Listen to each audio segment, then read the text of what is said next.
मैं रात को सोते समय अपनी स्क्रिप्ट कम से कम जो कल शूट होनी है 20 बार पढ़ता हूँ। एक्टर की जब पकड़ सीन पे और वो कंटेंट पे और उसके इमोशंस पे पूरी है, तभी हम इम्प्रोवाइज कर सकते हैं। इम्प्रोवाइज अधकचड़े में नहीं हो सकता, फिर वो गुड़ गोबर हो जाएगा। किसी भी शूटिंग, किसी भी नए कैरेक्टर को शुरू करने में 2 दिन तक मैं हवा में तीर चलाता हूँ, मुझे पता नहीं होता है। बहुतों ने मुझे उस सीन की इतनी तारीफ की जहाँ मैं बोलता हूँ मिर्जापुर सीजन 1 का आखिरी संवाद है वो, कि मौर्य साहब आप जिस शहर में नौकर बन के आए हैं, हम मालिक हैं उस शहर के। वो तो लेजेंडरी डायलॉग है। मैम, ये मिर्जापुर के डे 1 शॉट 1 है। बहुत मेहनत का काम है फिल्म मेकिंग। जो हमारा आज पॉडकास्ट सुनेंगे जो बच्चे और इस फील्ड में आना चाहते होंगे, तो जो आप इंस्टाग्राम पे फिल्मों की दुनिया देखते हैं वो नहीं है। भरे पड़े हैं मोटिवेशनल स्पीकर। हर आदमी लग रहा है इंस्पायर। अब इंस्पायर होने वाले नहीं बचेंगे, करने वाले ही बचेंगे। मोटिवेट किसको होना है? बोला किसी को नहीं होना है, हम सब मोटिवेट करना चाहते हैं। मैम कि जो जंगल में जो पौधा रहा है ना, उसको निकाल के बोलिए मुगल गार्डन में रखते हैं, 10 माली हैं। वो पौधा बोलता है छोड़ दो अपना, रख, तुम्हारा मुगल गार्डन तुम्हें मुबारक हो, हमें हमारी मिट्टी दे दो।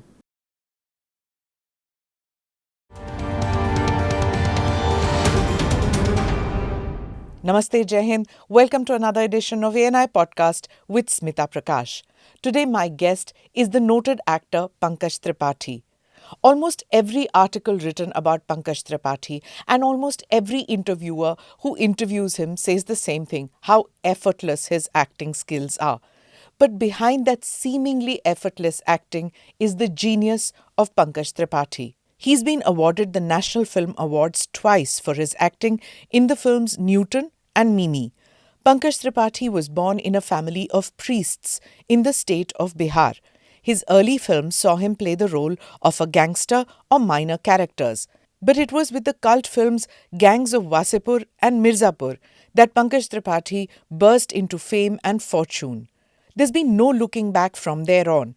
The god of OTT platforms, Pankaj Tripathi's portrayals of a myriad characters on various shows have won him millions of fans. And now he's playing the role of one of India's most popular Prime Ministers, Atal Bihari Vajpayee. Pankaj ji, podcast में आने के लिए धन्यवाद।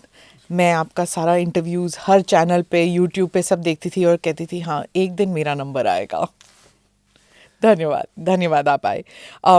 हर interview में और हर article में ये कहा जाता है कि आपका एक्टिंग स्टाइल कितना एफर्टलेस है, लेकिन मैं नहीं मानती कि ये कोई एफर्टलेस वाली बात है। इसके पीछे मतलब ये एक भ्रम है कि एफर्टलेस है, इसके पीछे बहुत साधना है, बहुत तपस्या है।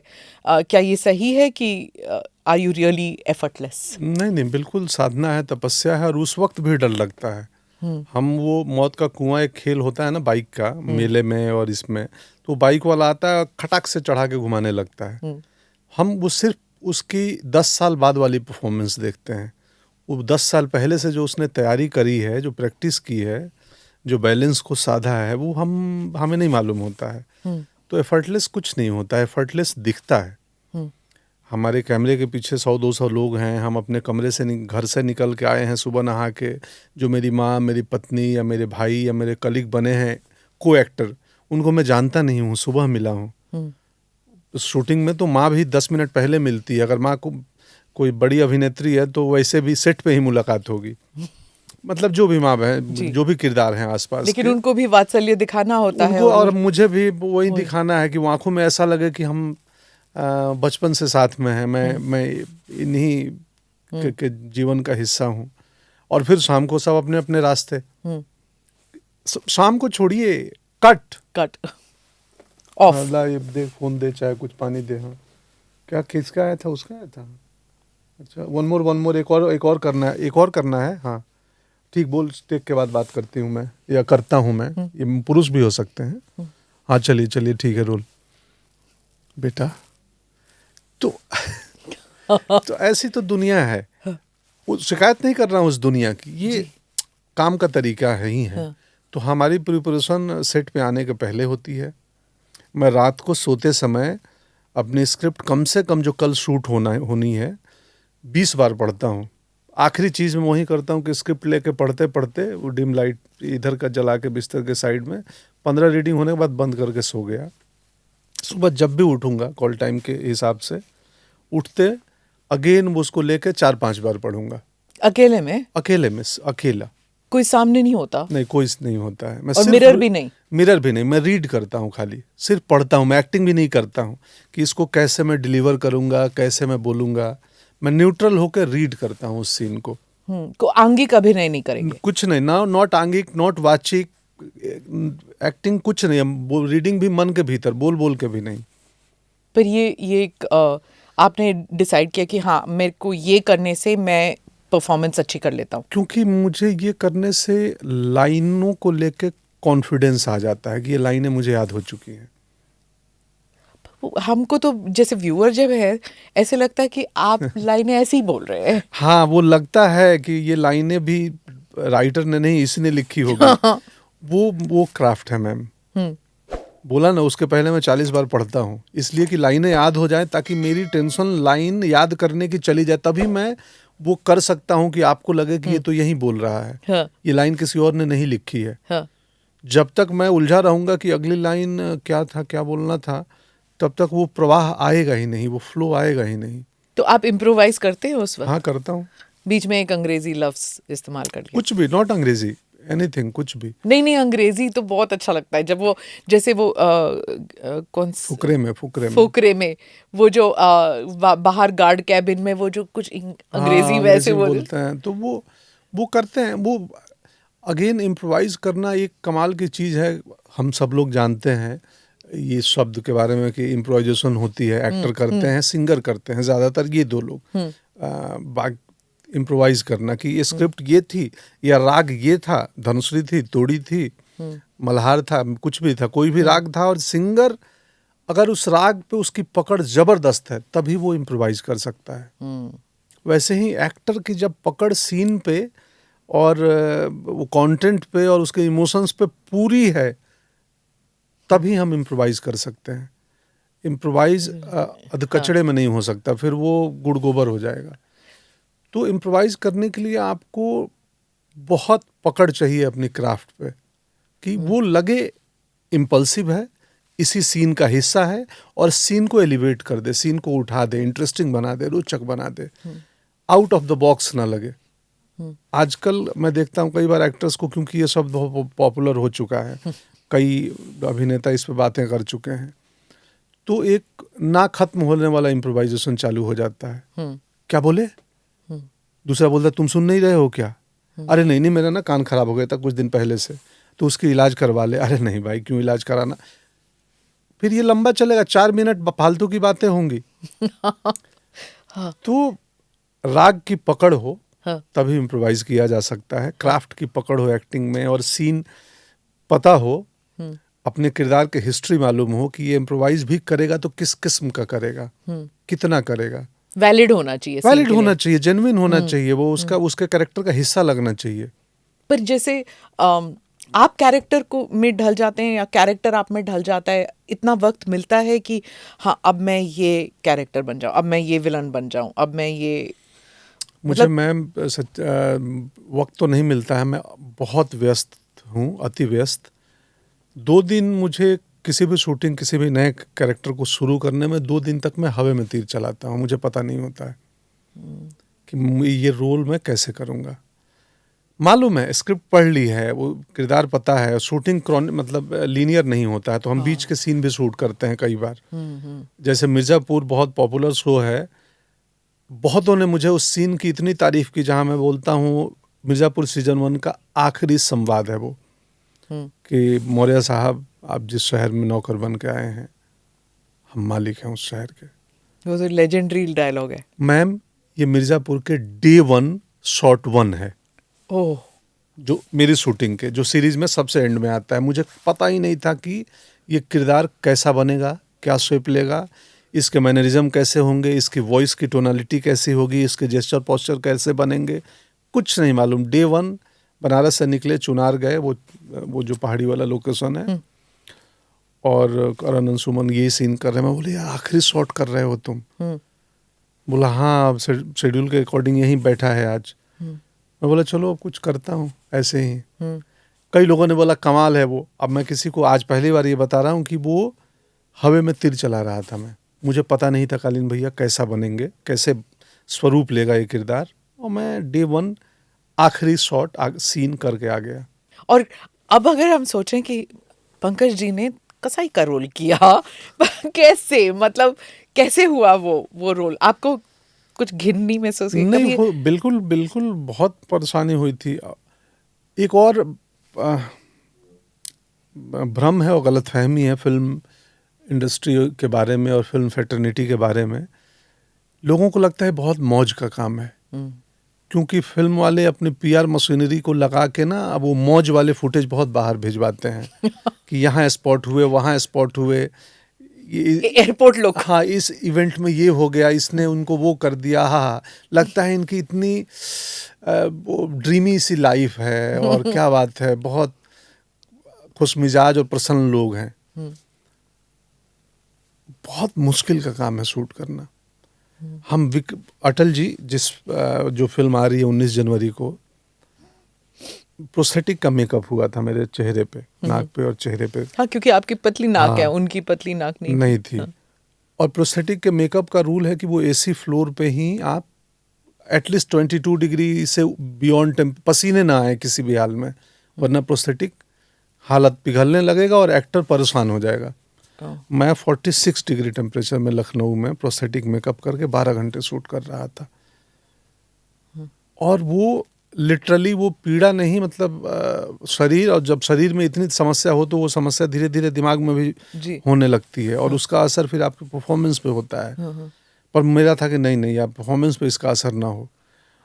तो बहुत एक किरदार को करते हुए सिर्फ मेकअप का पार्ट, प्रोस्थेटिक की वजह से मुझे बहुत गुजरना पड़ा, और गर्मी इतनी ज्यादा कि गर्मी बोले कि हम तो छूट, और उसमें एक लाइन इधर उधर नहीं कर सकते आप, क्योंकि अटल जी पे क्योंकि अटल जी की फिल्म है, उसमें इम्प्रोवाइज भी कुछ नहीं कर सकते अपने मन से। इम्प्रोवाइज कर सकते हैं पोस्चर जेस्चर, संवाद नहीं कर सकते हैं आप।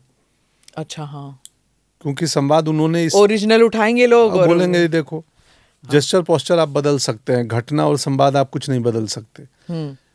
तो बहुत मेहनत का काम है फिल्म मेकिंग। जो हमारा आज पॉडकास्ट सुनेंगे जो बच्चे और इस फील्ड में आना चाहते होंगे, तो जो आप इंस्टाग्राम पे फिल्मों की दुनिया देखते हैं वो नहीं है। 12 घंटे की शिफ्ट होती है, उसमें आपको आधा घंटे 1 घंटे पहले आना पड़ता है हम एक्टर्स को, और क्रू को तो और भी पक्का 1 घंटे पहले आना पड़ता है, और बहुत परिश्रम का काम है। जो मोटिवेशनल स्पीकर्स हैं वो सब आपकी सक्सेस स्टोरीज को दिखाते हैं, उसके पीछे की जो स्टोरी और उसके आपके स्ट्रगल्स वाली जो स्टोरी है, जो रिजेक्शन वाली स्टोरी है, जहाँ पर आप टेक्स देने जाते हैं और आपको रिजेक्ट किया जाता है, 20-25 लोग खड़े हैं और आपको टेक पे टेक करते हैं, उसके बाद कहते हैं नहीं भैया जाओ। वो भी तो जिंदगी थी आपकी। वही तो जिंदगी, असली जिंदगी थी। वही तो असली जिंदगी थी। अब लोग जानते हैं और पहचानते हैं, बातें करते हैं। उस वक्त तो कोई नहीं जानता था। अब हम अकेले अपनी यात्रा में लगे हुए थे और अनिश्चितताओं से भरी हुई जिंदगी थी कि काम आगे मिलेगा नहीं मिलेगा, क्या होगा नहीं होगा। अब लोग मुझसे सवाल करते हैं कि तुम वो 8-10 साल स्ट्रगल में कैसे, क्या मंत्र था सरवाइव करने का। अच्छी बात है कि मुझे अब पता चलता है कि मैं स्ट्रगल में था। उस समय मुझे पता ही नहीं था मेरा बुरा दौर चल रहा है, ये स्ट्रगल का समय चल रहा है, कुछ खराब है।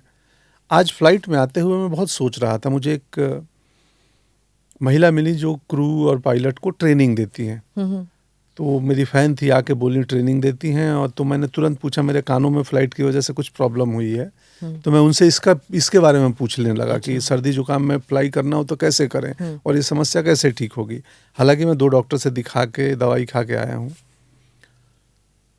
तो उन्होंने एक बड़ी इंटरेस्टिंग बात कही कि 1 घंटे की जो नींद हमारी होती है ना, वो हमें 2 घंटे का जगने और काम करने की शक्ति देती है। तो अगर हम 8 घंटे सोते हैं तो हमारी बॉडी 16 घंटे के लिए प्रिपेयर्ड होती है। आपको 8 घंटे का नसीब, ये मैं इसीलिए मेरा सेहत और दिमाग खराब होने लगा था। तो मुझे लगा कि नहीं भाई मेरे, अब तो अब इससे आता हूँ मैं उस सूत्र से जहाँ से हम निकले थे कि संघर्ष, मुझे लगता ही नहीं था कि मेरा कोई संघर्ष है, क्योंकि उन दिनों मैं 8 घंटे सोता था। अब सक्सेस सो कॉल्ड बाजार के हिसाब से सक्सेस ही है कि 1 साल में 7 फिल्में आएगी तो सक्सेस ही माना जाएगा। गॉड ऑफ ओटीटी कहते हैं आप। हाँ, अब जो भी कोई किंग कहता है, कोई वो कहता है, मैं तो साधारण आदमी हूँ। कालीन भैया। अब मुझे समस्या आती है, मुझे लगता है ये स्ट्रगल का दौर है, क्योंकि अब मुझे 8 घंटे की नींद नहीं मिल रही है, मेरा शरीर थक जाता है। और अब मुझे समझ में आया कि गुरु, वो जो 8 घंटे की नींद बहुत आवश्यक थी। अब मैं वापस, बस अटल जी की फिल्म रिलीज हो जाए, प्रमोशन का दौर खत्म हो जाए। वो ऐसे नहीं होता, एक बार एक शिखर पर पहुंच जाते हैं ना, फिर वो अगले जन्म में ही नहीं, मैं छोड़ दूंगा, मैं त्याग दूंगा, मेरा हो जाएगा। आप त्याग देंगे? मैं बहुत मतलब जिद्दी नहीं कहूँगा, पर मैं अपना डिटर्मिनेशन का बड़ा पक्का आदमी हूँ। मैं यहाँ फीड कर दूंगा, मुझे 8 घंटे सोना है। फिर कंप्यूटर थोड़ी ना है पंकज जी कि मैं फीड कर दूंगा और ये निकलेगा। मैम, ये कंप्यूटर ही है, ये दुनिया का सबसे बड़ा कंप्यूटर है, दुनिया की सबसे बेहतरीन ऐप है ये, जो ईश्वर ने इंस्टॉल करके दी है, कहीं और से डाउनलोड नहीं करना है। सिर्फ इसका हम सदुपयोग करें, इस्तेमाल करें।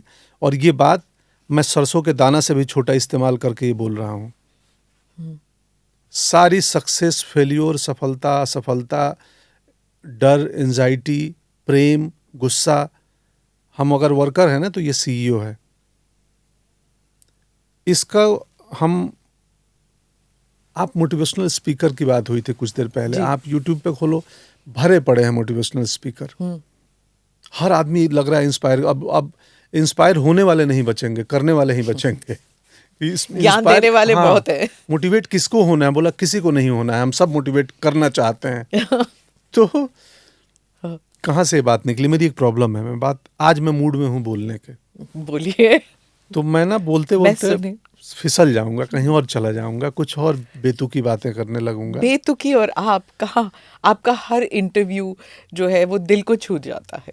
तो मैं इस पे भी बीच में सोचा, तो वो स्ट्रगल के बारे में बात चल रही थी। तो उस वक्त आपके यार दोस्त, आपका साथी कौन था जिसने कहा कि ये स्ट्रगल का दौर है, आगे आपको सक्सेस, कामयाबी जरूर हासिल होगी? और या फिर अंदर ही आप में कॉन्फिडेंस थी? मेरे भीतर कॉन्फिडेंस थी कि जिस दिन मौका मिलेगा, मैं हमेशा खोजता था कि एक बॉल चाहिए मुझे, मैं 7 रन बनाऊंगा, 1 छक्का और 1 दौड़ के। धोनी? हाँ, जो रूल में नहीं होता है, मैं 7 रन बनाऊंगा। मुझे किसी ने लॉन्च नहीं किया है, कोई मेरा गॉडफादर नहीं है और ना ही कोई मेरा दुश्मन है फिल्म इंडस्ट्री में। मैं वो एक सीन कर करके आया हूँ, जो भी जर्नी हुई है, और मुझे आनंद आता था। आज भी मुझे छोटे रोल बहुत मज़ेदार लगते हैं। अब पैसे की मजबूरी है कि जिसने बड़ा रोल दिया बोलेगा पागल तू फिर वापस क्यों जा रहा है 2 सीन करने। हमने तुम पे पैसे लगाए, इतना बड़ा रोल दिया, तो ये क्या है, ये आदमी फिर कर रहा है 2 सीन। एक आपका वीडियो बहुत वायरल हुआ है जहाँ पे रन पिक्चर में, जहाँ आपका एक शॉट चल रहा है और आप उसके बाद कुछ चला ही नहीं आपका उसमें, लेकिन वो आप उन दिनों वो शॉट करने के लिए भी तैयार थे। हाँ, कुछ भी। मैं तो कुछ बहुत सारे ऐसे काम किए हैं जो कहीं आए ही नहीं, एडिट हो गए, वो प्रोजेक्ट खत्म हो गई, आई नहीं, वो टीवी ऑन एयर नहीं हुआ जो अगर टीवी शो था तो। और लेकिन मुझे उन समय कभी दुख नहीं होता था कि यार ये आया नहीं, आ जाता तो कुछ होता। मुझे लगता था अच्छा है, बहुत बकवास काम था, नहीं आया। आपने आज तक कोई काम किया है जो बकवास? ऐसे तो मुझे नहीं लगता। मैंने बहुत बकवास काम किए हैं मैम। कहाँ? कोई वो आए ही नहीं ना, इसलिए पता नहीं है आपको। एक मैंने इंटरव्यू देखा जिसमें आपने कहा कि आपने एक रोल किया जो कट गया। ऋतिक रोशन की फिल्म थी और वहां पे आपका रोल ही नहीं, पूरा का पूरा कट गया। एक कन्नड़ा फिल्म भी थी जिसमें आपने, कन्नड़ा में था, हीरो का दोस्त बना हूँ, पीछे खड़ा हूँ। उसमें ना उसकी बाद में मैंने एक कविता लिखी थी, हीरो का दोस्त बना था, और 4-5 दिन के शूटिंग में। और फिर जो हिंदी सिनेमा में हीरो के दोस्त होते हैं, हीरो के फ्रेंड, जिसान अयूब ने बहुत सारे फ्रेंड के रोल किए इन दिनों, पिछले दिनों, और भी बहुत सारे, जैसे गोपाल तिवारी हमारे सीनियर हैं, वो करते थे कभी। तो मैं, डायरेक्टर अक्सर बोलता है ना कि हीरो की लाइफ में कुछ खुशी हुई है ना, तो तुम खुश हो जाओ, कूदो, पागल हो जाओ एकदम, क्योंकि तुम्हारा दोस्त जो है उसके लाइफ में अच्छा हो गया। तो हीरो से ज्यादा हीरो का दोस्त खुश होता है। हीरो की लाइफ दिल टूट गया ना, तो हीरो से ज्यादा आप एक्सप्रेशन देखेंगे ना आउट फोकस में, हीरो के दोस्त का दिल टूटता है पीछे। हीरो के लाइफ में अगर माँ बीमार है तो हीरो से ज़्यादा कंसर्न और इमोशनल हीरो का दोस्त हो जाता है। तो मैंने उस समय कविता सोची थी कि इस दुनिया को हीरो नहीं, सॉरी, चाय लाना चाहती है। चाय लाना चाहती कोई बात नहीं, चाय आने दीजिए। असल में आपके मित्र आके बोल गए कपड़े को थोड़ा ऐसा कर लें। कपड़े की भी आज कहानी है सुबह की। एक सेकंड में चेन थोड़ा ऐसा करूंगा। ये बंद इसलिए कि एक तो दिल्ली में ठंड है, मुंबई में है नहीं 26 डिग्री। आज घर से निकला, मुझे एक मीटिंग में जाना था, तो इडली और सांभर मैं टिफिन में लेके गाड़ी में बैठा और गाड़ी में खा रहा था। खाते हुए मैंने सांभर गिरा लिया। तो मैं चेन लगा के इसको। पर आपको सर्दी इतनी क्यों लग रही है? आप बिहार में तो सर्दी है ना? नहीं, बिहार में है, पर मुंबई, अब मुझे 20 साल हो गए मैं मुंबई जाके, मैं मुंबईकर हूँ। हाँ, तो सर्दियाँ अच्छी लगती हैं, जब चेहरे पे वो ठंडा का एहसास होता, लगता हाँ। लेकिन हमारी बॉडी को आदत हो गई है। हाँ, ये मुंबईकर का हमने देखा हुआ है। कोस्टल इलाकों की 18-20 डिग्री हो जाए तो वो हम ठिठुरने लगते हैं। हाँ, फिर सारे कल 20 ही था, रात में 21 हम कंबल ओढ़ के सो रहे थे। और आप जहाँ रहते हैं वहाँ पे बारिश बहुत खूब होती है। बहुत सुंदर होती है वो। मुंबई का एक ऐसा हिस्सा है जो काफी ग्रीन है। एक आइलैंड है, मड आइलैंड, दूर है थोड़ा। तो आप वहाँ कब शिफ्ट हुए? 5 साल हो गए, 5 साल। अच्छा, ये सब फिल्मों के बाद, गैंग्स ऑफ वासेपुर के हाँ, बाद, सबके बाद, मतलब जब स्थिति बन गई थी कि मैं मुंबई के अंधेरी और बांद्रा के पॉश इलाकों में घर ले लूं, तो मैंने वहां से बहुत दूर घर ले लिया। क्यों? आपको पॉश अच्छा नहीं लगता? मुझे लगता है पॉश स्टेट ऑफ माइंड होना चाहिए, घर नहीं होने चाहिए। अरे वाह, क्या खूब। हाँ, हमारे सीनियर थे ड्रामा स्कूल में, तो मैं उनको अक्सर बोलता था कि इनके सूटकेस में बहुत सामान भरा हुआ है, दिमाग खाली है। बोलता मेरे दिमाग में सारा मटेरियल है, सूटकेस खाली है। सूटकेस का। अरे वाह। मैंने ना, ये पॉश की बात होती है तो मैंने मनोज बाजपेयी जी को इंटरव्यू किया था और मैंने उनको कहा कि जब आपकी फिल्में दिख जाए, सत्या हो जाए या जो भी हो जाए फिल्में, तो वो जो गांव का रस्टिक आदमी, उसका जो पोर्ट्रेयल मनोज जी करते हैं, वो तो लाइक उनके जैसे और कोई नहीं कर सकता हो उस वक्त। तो लेकिन जब वो रॉयल्टी वाला रोल जब करने लगते हैं, आप बहुत ही अमीर आदमी का रोल करते हैं, तो लगता है कि वो अपने आप पर हंस रहे हैं कि मैं ऐसे अंग्रेजी बोल रहा हूँ, ऐसे स्टाइल में अंग्रेजी बोल रहा हूँ, जिस तरह वो करते हैं। तो मैंने कहा कि डू यू फील दैट, जैसे आर्मी ऑफिसर का रोल जब करते हैं तो लगता है कि वो आर्मी के हैं, लेकिन जैसे वो इंजीनियर्स कोर का नहीं आर्मी ऑफिसर लगता, वो ऐसे लगता है जैसे कि कोई रस्टिक एरिया से निकला हुआ फौजी लगता है, मतलब जिसकी जिंदगी जो है वो कठोर परिश्रम से आगे बढ़ी है ना, वैसे लगता है। तो आपको भी वैसे लगता है कि वो जो पॉश रोल है वो मेरे लिए नहीं है? नहीं, बिल्कुल है मेरे लिए है। अब ये सिनेमा का पॉइंट ऑफ व्यू थोड़ा बदलना पड़ेगा। बस आप पर्सपेक्टिव बदल के देखिए। मान लिया जाए हम सिनेमा ने एक स्टीरियोटाइप बना रखा है कि डॉक्टर ऐसा होता है, इंजीनियर ऐसा होता है। आप सिनेमा के जब ऑडिशन में इवन क्राउड तक, जो जूनियर आर्टिस्ट की भी रिक्वायरमेंट होती है, तो लिखा रहता है पॉश लुक, रिच लुक, ये शब्द लिख के आते हैं, रिच मतलब लुक, कि गोरा होना चाहिए। हाँ, रिच लुक, कॉर्पोरेट लुक। तो हमने बांट रखा है कि दुनिया की ये लुक होता है, वो लुक होता है। अब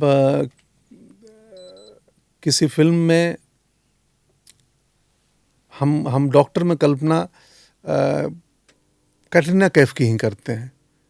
आप एम्स में जाके खोजिए कि आपको कितनी कैटरीना कैफ महिला डॉक्टर मिलेंगी।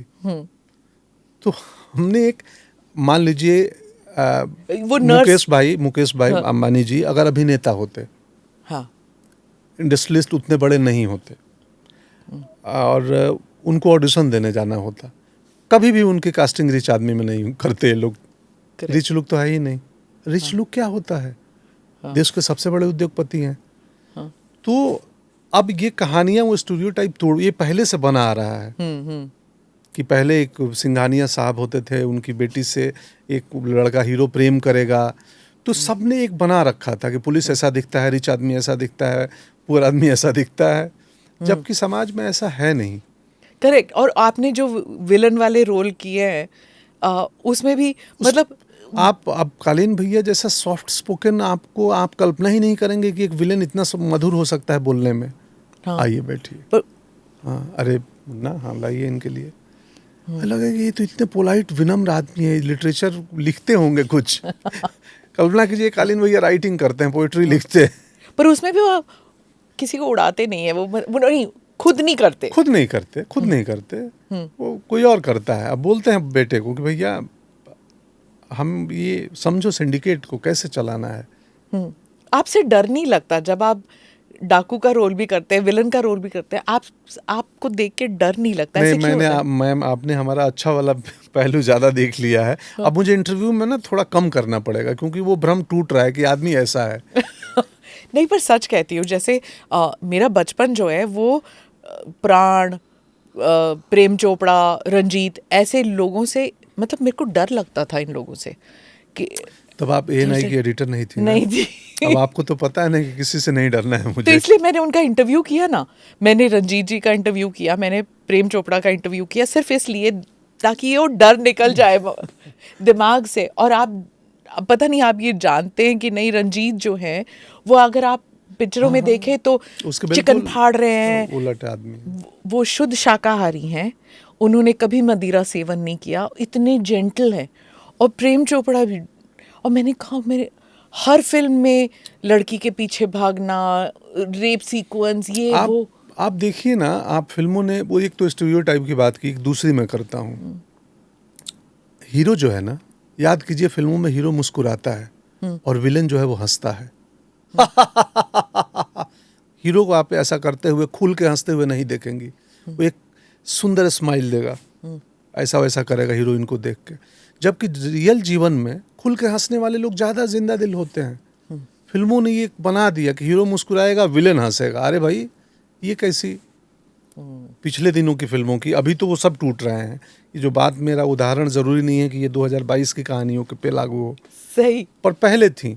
आप हीरो को खुल के हंसते हुए आप 10 पिक्चरें पुरानी उठा के देख लीजिए। मैंने एक बार राम जी का रोल किया था और 6 दिन लगातार करना था, तो मैं राम और सीता मेरे साइड में, और एक्चुअली थोड़ी देर के बाद मुझे हिरण्यकश्यप का रोल भी करना पड़ा, उसी दशावतार का रोल था।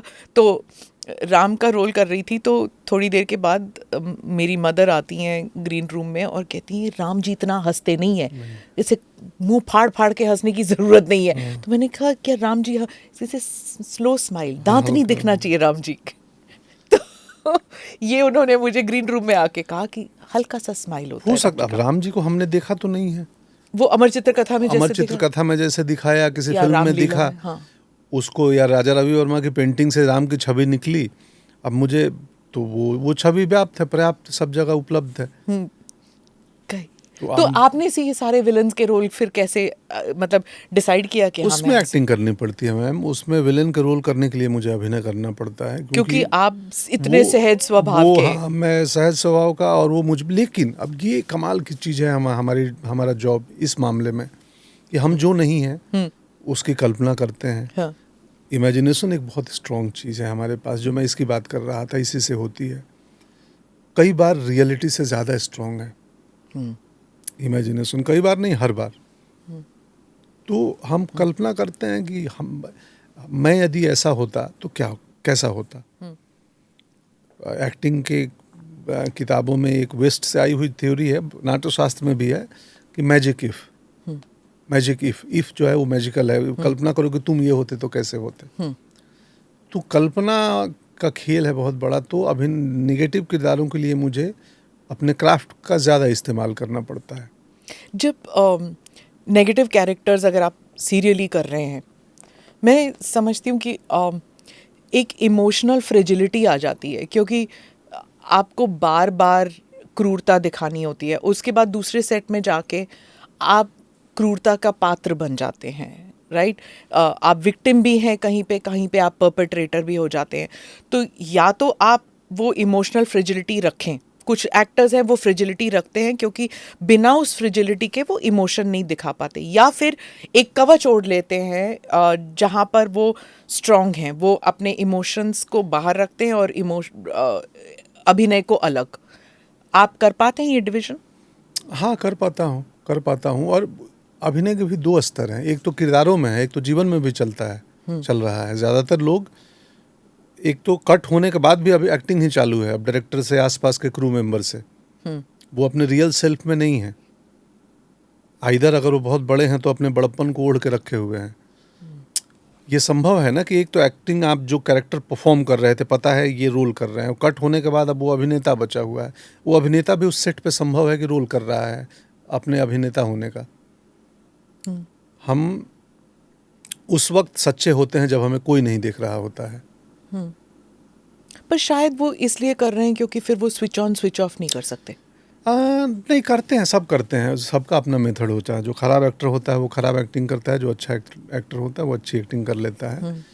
तो कई बार उन इमोशंस के प्रभाव हमारे ऊपर भी होते हैं।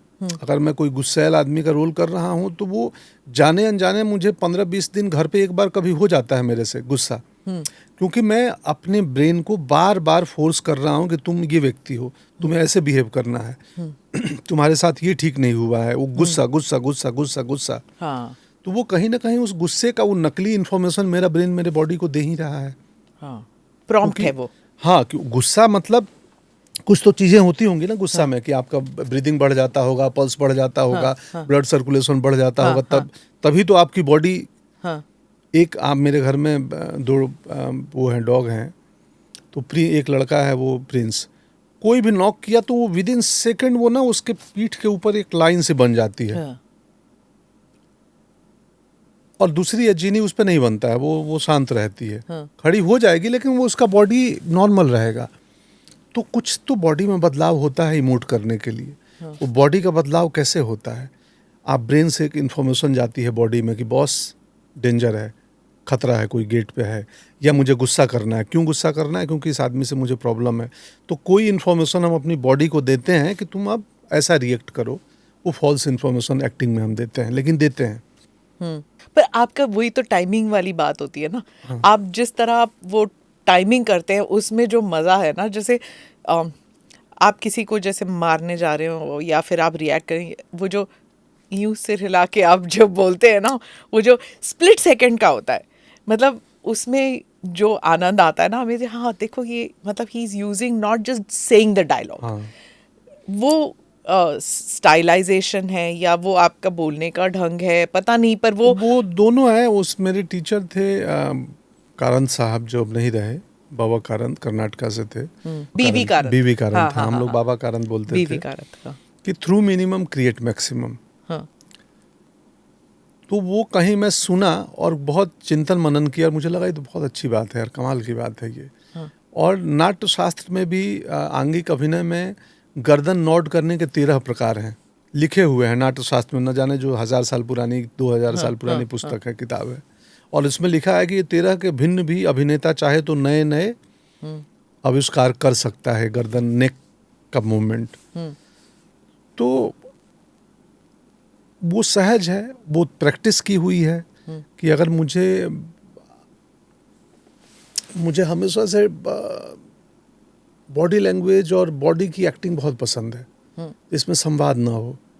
हम नेशनल जियोग्राफी या किसी एनिमल डॉक्यूमेंट्री देखते हैं तो हम कितने चाव से देखने लगते हैं, या हम सीसीटीवी फुटेज जब देखते हैं तो उसमें कोई संवाद नहीं बोल रहा है, लेकिन हम बॉडी लैंग्वेज को कितने ध्यान से देखने लगते हैं। करेक्ट। तो मुझे ना हमेशा आंगिक अभिनय बहुत प्रभावित करती है कि यार वो जानवर का जो बॉडी लैंग्वेज होता है, कैसे वो स्टेटस खेलते हैं। आप 2 डॉग मिलेंगे, किसका स्टेटस हाई है किसका लो है आपको देख के पता चल जाएगा, बिना संवाद के। और दोनों ने कपड़े नहीं पहने हैं, ये नहीं है कि वहाँ एक के पास ब्रांडेड कपड़े हैं, एक के पास फटा पैंट है तो आप समझ जाओ वो गरीब है। वो 2 एनिमल हैं, कोई वस्त्र नहीं है, एक ही प्रिंट के हैं, एक ही डिजाइन के हैं। करेक्ट। आप देख के स्टेटस समझ जाएंगे कि वो हायर ऑथोरिटी में है, उसका स्टेटस हाई है, इसका स्टेटस लो है। और जो गांव में रह चुके हैं ना, जो गांव का जिसका बैकग्राउंड है, वो ये इंस्टिंक्टिवली जान जाता है कि ये कास्ट वाइज जान जाता है, फ्यूडल सेटअप भी जान जाता है, और वो मतलब वो जो अनहरिड वे ऑफ वॉकिंग होता है ना, कि धीरे से चल रहा है, यूं देख रहा है या यूं देख रहा है या यूं देख रहा है, उस लुक से पता लग जाता है कि उसका स्टेटस उसके गांव में क्या है और वो क्या सीखा है। बिल्कुल, वो स्टेटस और वो उस व्यक्ति की बहुत कुछ आप बिना बोले सिर्फ उसके बॉडी लैंग्वेज से आप समझ सकती हैं, ध्यान से देखे तो। और आप भी जब आप एक्टिंग करते हैं, जैसे मैंने एक फिल्म में देखा था, आप जिस तरह वो गमछा घुमा रहे हैं ना, मतलब उसमें भी एक तरीका है आपको पता है कि गमछा घुमाते वक्त आप इस तरफ नहीं देख सकते और इस तरफ, क्योंकि वो आपके मुंह पे लगेगा, और जो मक्खी के आ रही है उसको हटाने के लिए गमछा घुमाया जाए, ये स्टाइल के लिए नहीं होता कि हाँ जी गमछा घुमा रहे हैं।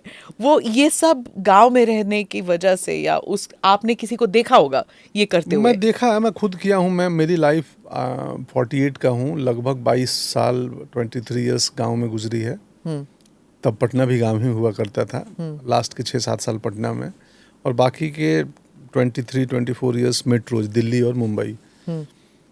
और ज़िंदगी ने कमाल का एक्सपोजर दिया है मुझे। मतलब मैं बहुत प्रिविलेज हूँ जो लाइफ ने मुझे ट्रेनिंग दी है और जो दिखाया है। मैं बैलगाड़ी पे भी बैठ के बहन के गांव गया हूँ लालटेन जला के रात को, और मैं चार्टर प्लेन में भी बैठ के घूमा हूँ। मैं हिंदुस्तान का छोटा सा छोटा डिस्ट्रिक्ट जो जहाँ लोग नाम भी नहीं सुने, वहाँ भी गया हूँ, रहा हूँ 15-20 दिन। और मैं दुनिया के बड़े से बड़े राजधानियों में और विदेशों में घूमा हूँ। तो लाइफ ने कमाल का अनुभव दिया है मुझे। मेरे आज भी एकदम अनपढ़ गंवार किसान और साधारण श्रमिक मेरे दोस्त हैं। परसों आ रहा था एक बड़े शिप से, तो उसके कैप्टन को मैंने फ़ोन किया कि बाबा कहाँ है, हम आ रहे हैं गाड़ी लेके। गाड़ी चढ़ जाती है उस पर, तो बैठ गया। एक कोई मेहमान आए थे मेरे, और मैं बोले कहाँ बैठे, बोले चलिए ना ऊपर बैठ के चलेंगे, मिलवाता हूँ मैं। और फिर जब मड में जाने लगा तो छोटा बोट है जिस पे 100 लोग, फेरी है वो, इस पार से उस पार जाने का, तो उसका भी कैप्टन मेरा दोस्त है। तो मेरे दोस्तों का ना और मित्रता का दायरा बहुत बड़ा है। उसमें पत्रकार हैं, लेखक हैं, एक से एक संवेदनशील लोग हैं, एक से एक साधारण लोग हैं, और सब मुझे सिखाते हैं। आप कैसे अपने आप को चकाचौंध दुनिया जो बॉम्बे है उससे परे रखते हैं? परे रखने की जरूरत ही नहीं है। उस मतलब ये जो साधारण लोग जो जिनके साथ आपका उठना बैठना है, वो वहाँ से डिस्कनेक्ट हो जाऊंगा तो फिर तो मैं जीवन में ही नकली हो जाऊंगा। मेरा आर्ट ही मुझसे नहीं क्रिएट होगा। हम हिंदी सिनेमा के किसी एक्टर डायरेक्टर का रोल तो करता नहीं हूँ सिनेमा में कि मुझे उन्हीं लोगों से बॉन्डिंग और मिलना जुलना चाहिए ताकि इन्हीं लोगों के रोल्स करने हैं। मुझे रोल्स तो आम लोगों के करने हैं। मैं आज भी आपके पास आया हूँ तो जेट्टी में 150 लोगों के साथ बैठ के आया हूँ बोट में। एक महिला नई थी तो उन्होंने बोला, उनके पति बोले तस्वीर लेना चाहती है। मैं बोला ले लीजिए, क्योंकि बाकी सारे पैसेंजर के पास मेरी तस्वीर ऑलरेडी है।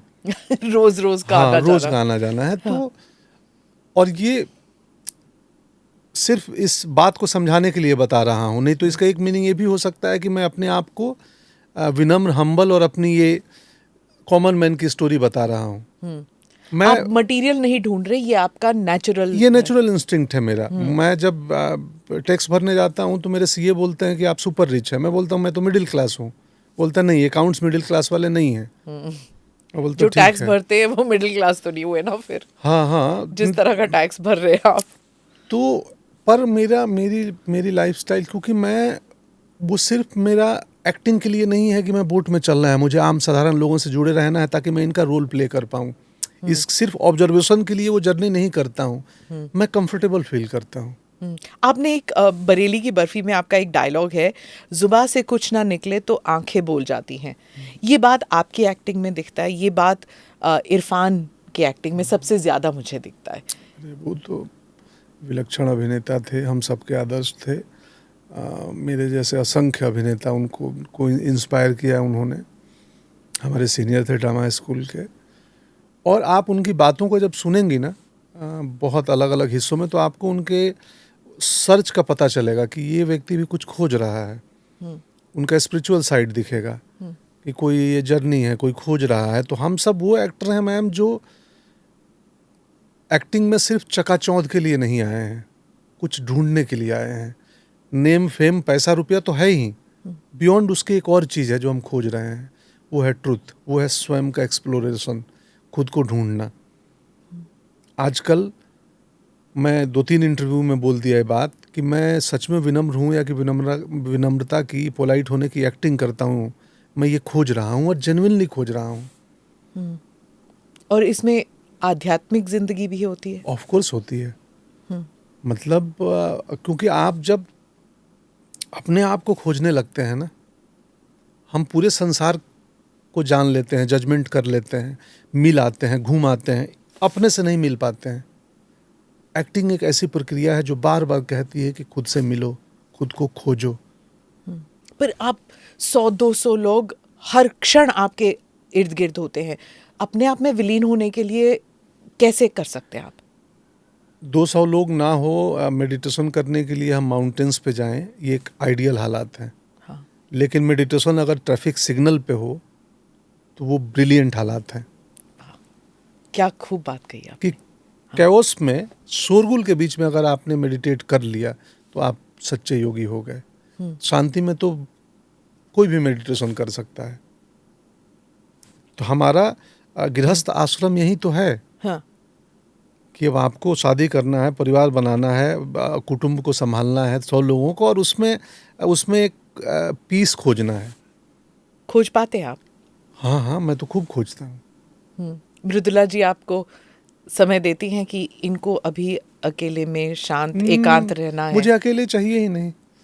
मुझे अकेले उस तरीके से अकेले नहीं चाहिए कि मुझे अकेले शांत में रहना है। मैं पत्नी के साथ भी हम एक ही यूनिट हो जाते हैं कि बैठिए, हर चीज शब्दों से भी ना हो।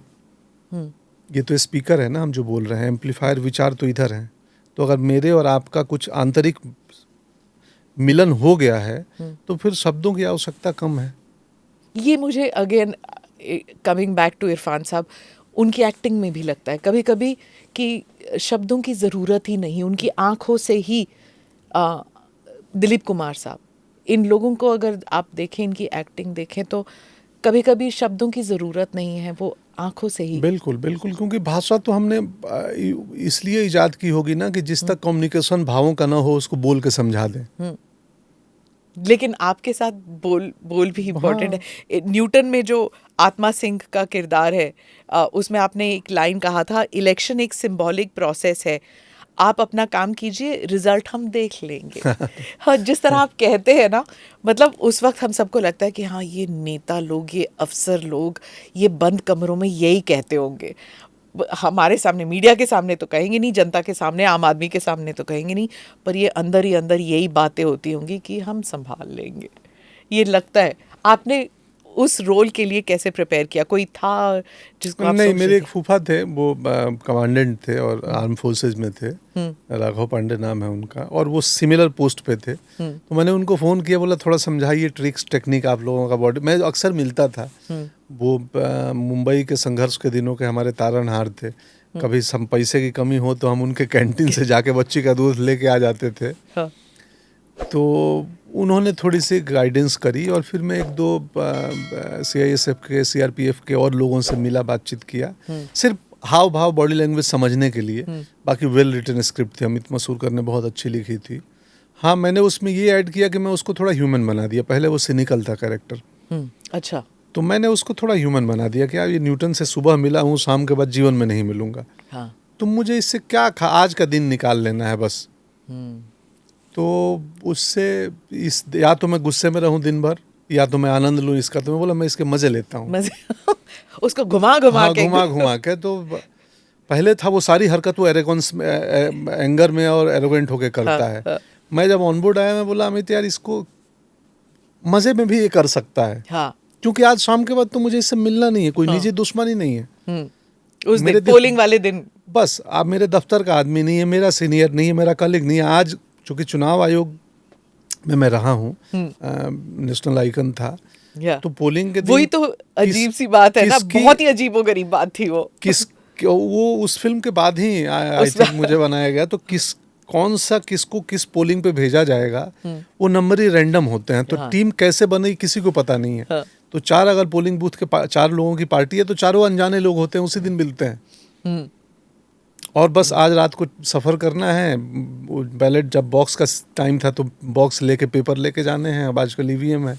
बहुत मुश्किल हालातों में उन्हें जाना पड़ता है। हालातों में जी, बहुत मुश्किल हालातों में। और भारतीय चुनाव तो मैं इतनी कहानियां सुना उन दिनों, जहां वो एक गिर जंगल में एक बूथ लगता है एक आदमी के लिए, वो उस बूथ तक मैं गया हूँ गिर जंगल में।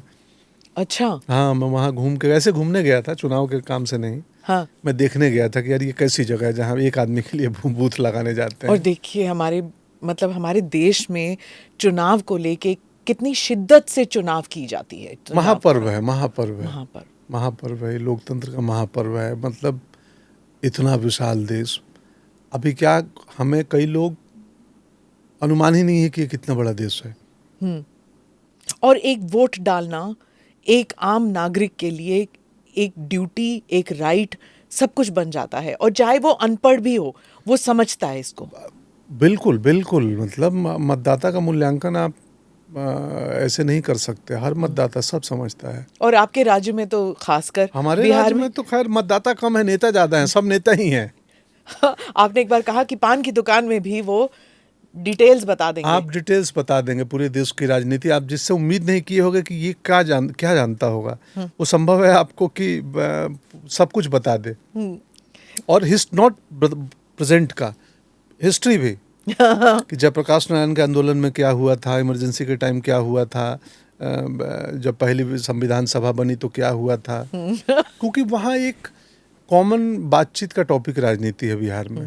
तो चाय की दुकान पे पुरुषों में ज्यादातर, महिलाओं आप में भी कम ऐसे है। जागरूक थे जब आप गांव में रहते थे? हाँ, वो हमारे बातचीत का एक मुद्दा तो होता ही है, ये कौन चुनाव लड़ता हो। अरे आप तो एबीवीपी में थे ना? हाँ, नहीं, हाँ, हाँ, विद्यार्थी ABVP परिषद ना? में था, विद्यार्थी परिषद में। हाँ, तो ये चुनाव लड़ता हो, चुनाव लड़ता, तो उस पे ही हम लोग बातें करते थे।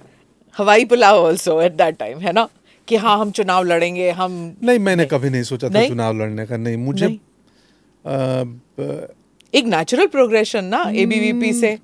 वो थॉट था कि मैं आगे बढ़ूंगा। हाँ। पर एक गिरफ्तारी हुई और उसमें पुलिस की पिटाई लगी, तो मेरा थॉट निकल गया। और उसी जीवन के उसी समय में मैं नाटकों की तरफ नाटक देखने लगा था। और देखते देखते मुझे रंगमंच ज्यादा खींचने लगा। अच्छा। यार ये एक ऐसा मीडियम है जो मैं रुला देता है आपको, आपके सेंसेस को छू जाता है। एक्टिंग क्यों अच्छी लगती है? क्योंकि हम आहिस्ता से, बिना कुछ किए, कानों के माध्यम से, आपकी आंखों के माध्यम से, अपने किरदारों के द्वारा आपके दिल तक उतर आते हैं। क्योंकि हम आपके सेंसेस को छूते हैं। लेकिन आप पंडित परिवार के, आपके पिताजी ने कुछ कहा नहीं? नहीं, कभी नहीं कहा। बाबूजी कोई प्रतिरोध नहीं था उनका। बोला जाओ। उन्होंने पूछा रोजी रोटी तुम्हारी चल जाएगी? तो मैं बोला हाँ, टीचर NSD आने के लिए, नेशनल स्कूल ऑफ ड्रामा। तो मैं बोला मैं टीचर बन जाऊंगा, कहीं सरकारी जॉब लग जाए, नौकरी मिल जाएगी। क्योंकि मैंने प्रकाश झा जी का इंटरव्यू किया, मनोज बाजपेयी का, वो दोनों कह रहे थे कि ज़्यादातर जो इस इलाके से जो एक्टर बनते हैं, चंपारण एरिया बिहार के, वो सब घर में ये कह के आते हैं कि यूपीएससी की पढ़ाई करने के लिए हम दिल्ली जा रहे हैं, और वहाँ से फिर बम्बई पहुँच जाते हैं। लेकिन वो एक जरिया होता है माँ बाप को ये बताने का कि मेरी जर्नी में जब मैं अखबार में पढ़ा कि मनोज भैया बेतिया से हैं और वो बेतिया का एक लड़का बिलवा से बॉलीवुड गया था, तो मेरे को उनकी जर्नी ने वो प्रेरणा दिया कि ये रास्ता मुश्किल नहीं है, एक आदमी गया है। मेरे से पहले एक व्यक्ति इस मार्ग पे गया है। हाँ। तो ये असंभव तो बिल्कुल नहीं है। हाँ। ये तो साबित हो चुका है कि माउंट एवरेस्ट पे कोई तो चढ़ा है, यानी दूसरा भी कोई चढ़ सकता है। तो ये हौसला मेरे भीतर मनोज भैया की वजह से आया। जी। जब आपको अवार्ड मिला न्यूटन के लिए, मिमी के लिए, तो परिवार में क्या रिएक्शन था कि हाँ हमने तो सोचा नहीं? बेहद खुश थे। बाबूजी मेरे बड़े प्रसन्न थे। और दूसरे वाले में तो उनका निधन हो गया था, तो बहुत खुश थे। क्योंकि हम वो लोग हैं ना जीवन में जो सरकारी नौकरी पाना चाहते थे और सरकार से, देश से सम्मान मिल जाए, बहुत बड़ी चीज़ है हमारे लिए। तो बाबूजी बड़े प्रसन्न हुए और भैया भी बहुत खुश हुए मेरे। विजेंद्र तिवारी जी हैं, वो गांव में ही रहते हैं, तो गांव और पटना।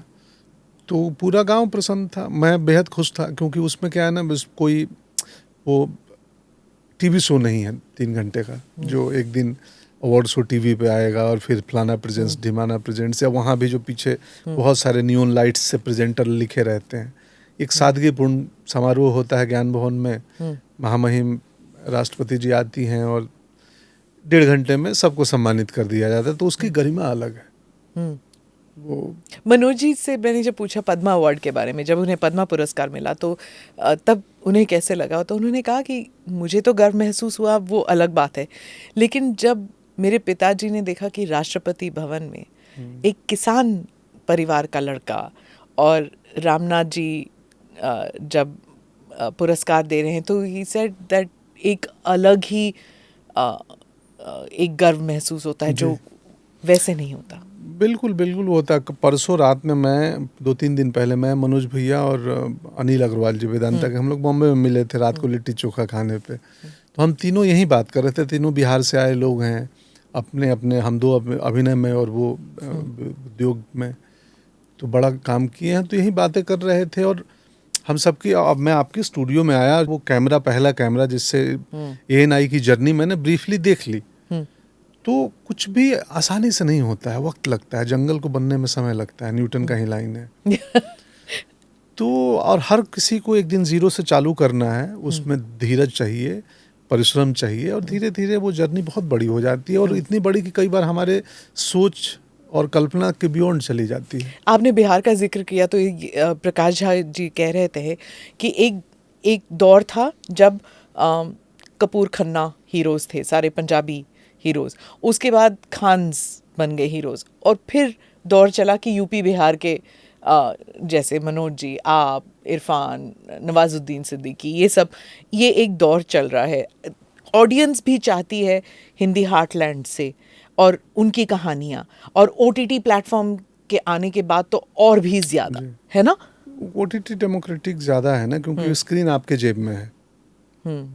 अब पहले मनोज भैया की फिल्में जो थोड़ी सी जिनको आर्ट या ऑफबीट या पैरेलल का तमगा दे दिया जाता था, मान लो हम चुनाव में खड़ा हुए और मेरा बूथ जो है एक CP में लगाओ और एक गुड़गांव में लगा दो, तो मेरा मतदाता यहाँ से RK पुरम से CP तो जाएगा नहीं या गुड़गांव।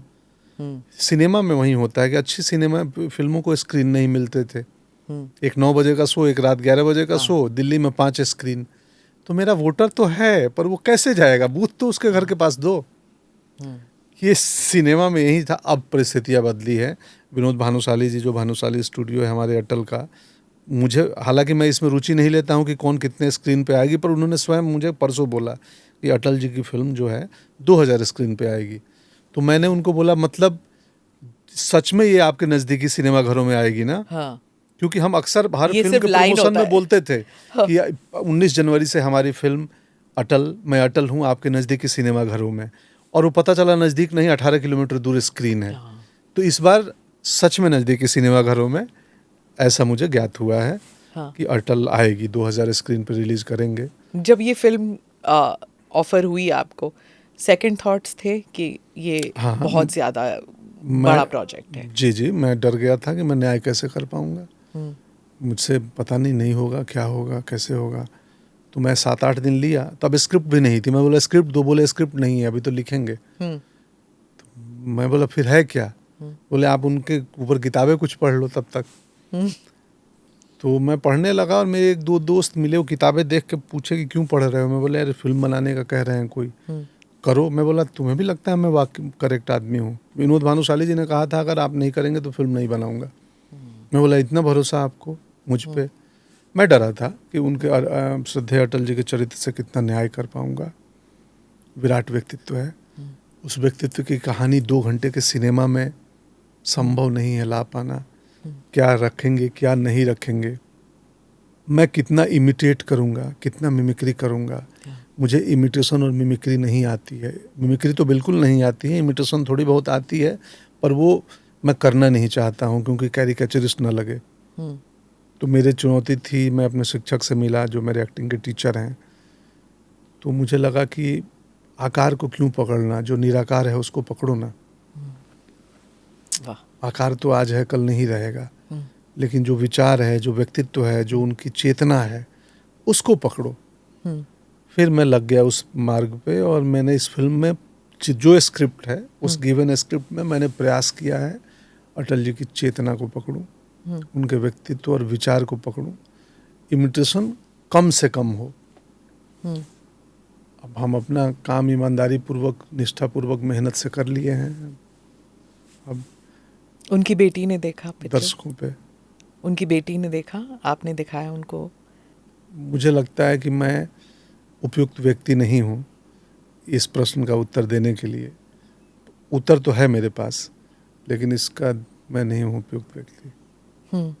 क्योंकि अटल जी को आपने देखा होगा बचपन में जो स्पीच? दूर से देखा हूँ मैं, 500 मीटर दूर से एक रैली में देखा हूँ। मैंने भी उन्हें बचपन में देखा था। फिर उसके बाद काम के दौरान हाँ। उनसे मुलाकात हुई कई बारी। बहुत ही इंटरेस्टिंग व्यक्तित्व था उनका। आपने कविता सुनाई है पिक्चर में? हाँ जी, कविताएं भी हैं, कुछ कुछ कविताएं हैं और सीन में आती हैं कहीं कहीं पे। हाँ। तो कविताएं भी सुनाई हैं और अटल जी के अपनी आवाज़ में भी कविता आती है एक दो जगह पे फिल्म में। अच्छा। हाँ, अंत में। कविता की एक किस्सा सुनाती हूँ आपको कि हम लोग अमेरिका का दौरा था और वो प्रधानमंत्री थे उस वक्त। और जैसे होता है ना कि इंट्रोडक्शन करते हैं तो राजदूत जो हैं वो वहाँ के, उन्होंने एक लंबा सा एक भाषण दिया। 18-20 मिनट का भाषण था। कभी ऐसे होता नहीं है, इंट्रोडक्शन छोटा सा होता है। और उसमें वो उन्होंने गीत नया गाता हूँ। हाँ, इंस्टेड ऑफ सेइंग गीत नया गाता हूँ, उन्होंने कहा मैं नया गीत गाता हूँ। और पेपर शफल करने लग गए। कविता मिली नहीं क्योंकि इधर उधर हो गए पेपर। तो सब लोग एक दूसरे को देखने लग गए और अटल जी मीडिया की तरफ देख के मुस्कुरा दिए क्योंकि वो अंदर का जोक था कि मेरी कविता मुझे क्यों सुनाते हैं ये सारे राजदूत। हाँ, खैर वो एक रोल था, उन्हें करना था। तो राजदूत बोल गए, उसके बाद वो जाके बैठ गए। फिर जो उस वक्त विदेश मंत्री थे उन्होंने बहुत ही लंबा चौड़ा भाषण, वो 20-25 मिनट वो बोले। तब तक अटल जी बोर हो चुके थे क्योंकि दोनों भाषण बहुत ही बोरिंग थे। इंसान बहुत अच्छे थे, I have a lot of respect for them, लेकिन भाषण इतना लंबा चौड़ा और वो भी जेट लैग।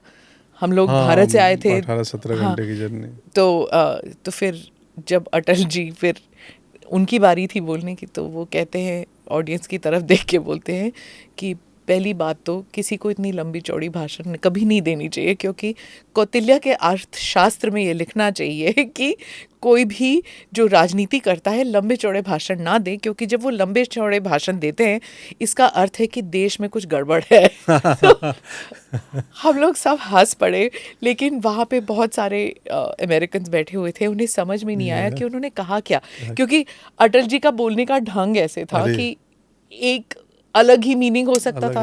एक स्ट्रेट लेवल मीनिंग है, उसके अंदर उसके भीतर एक और है, कुछ और है। जी जी जी, है ना। और वो जो पॉजेस, हाँ, वो तो एक स्टाइल है बोलने का। अद्भुत अद्भुत, उसको इमिटेट करना मुश्किल है, असंभव है।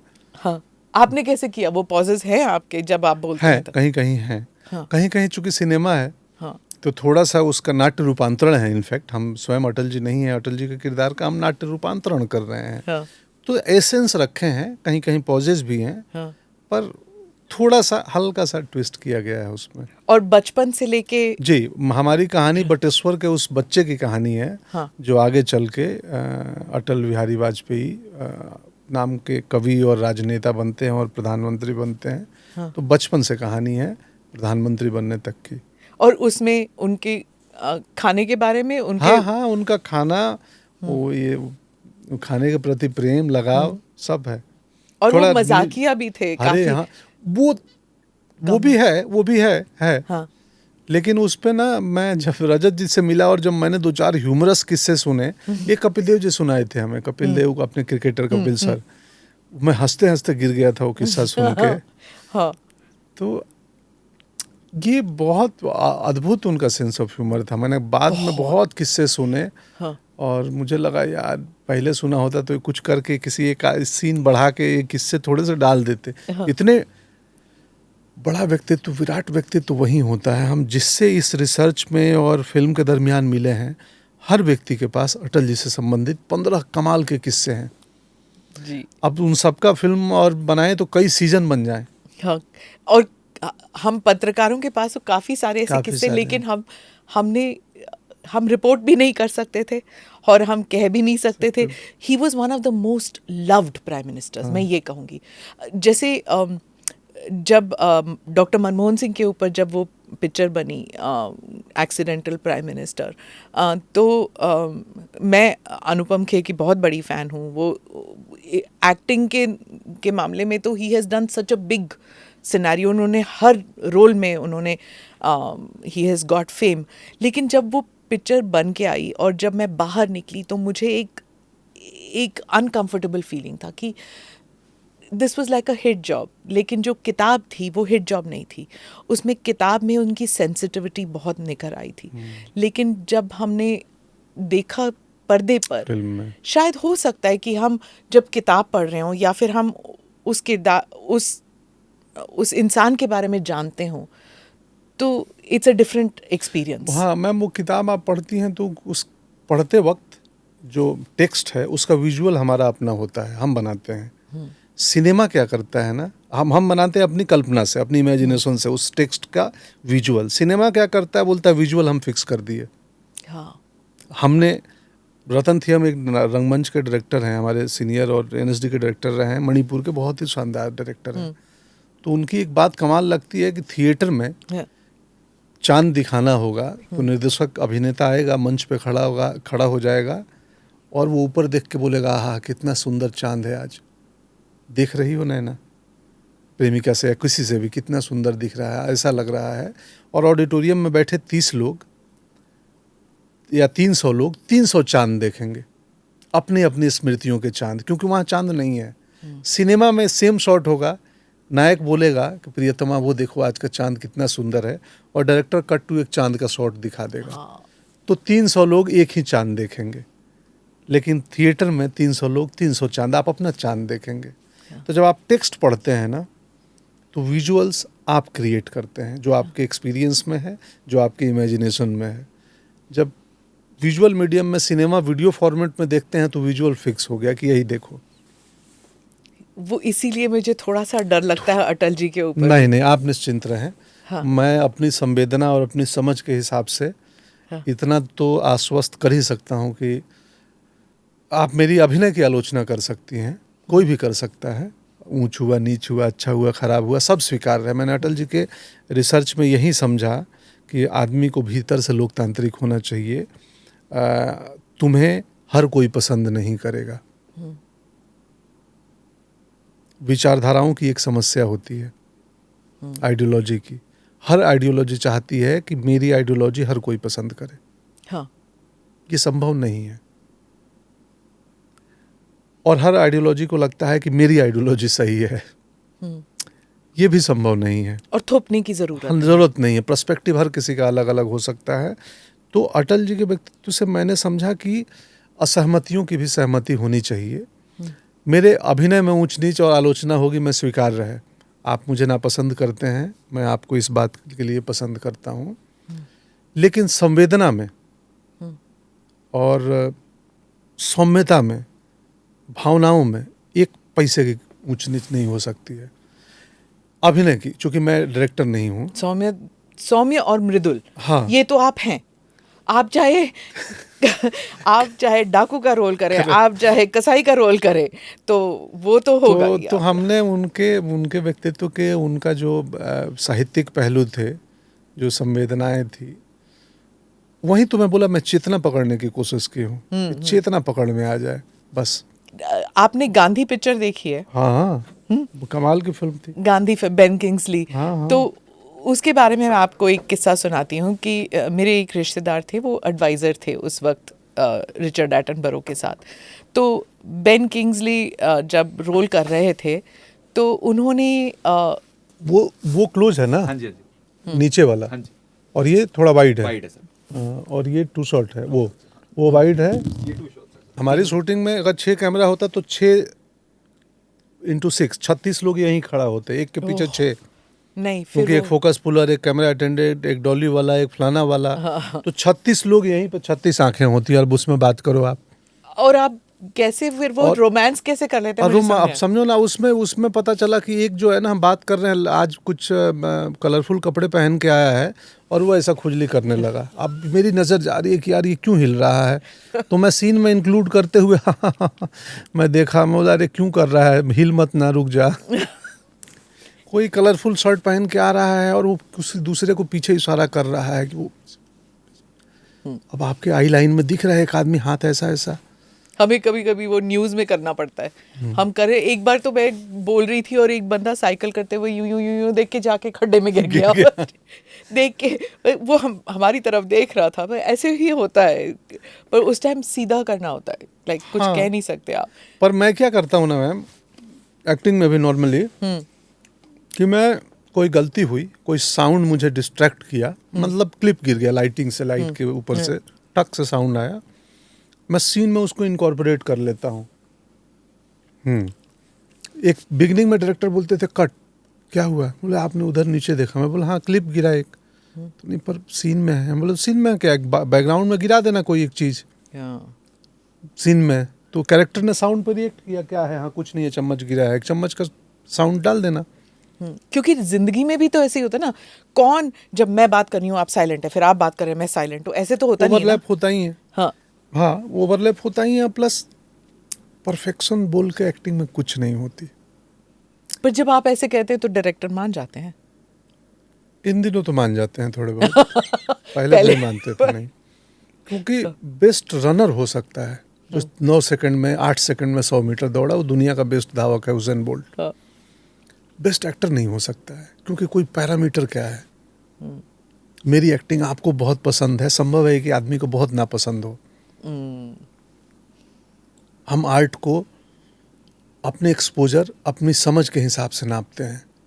क्लासिकल संगीत में हमारे कई मित्र हैं, राणे साहब हैं, डूबे रहते हैं, आहा, और दूसरे व्यक्ति को क्लासिकल संगीत बजा दो तो सो जाएगा, चला जाएगा, ये क्या है यार, बोर हो रहा हूँ।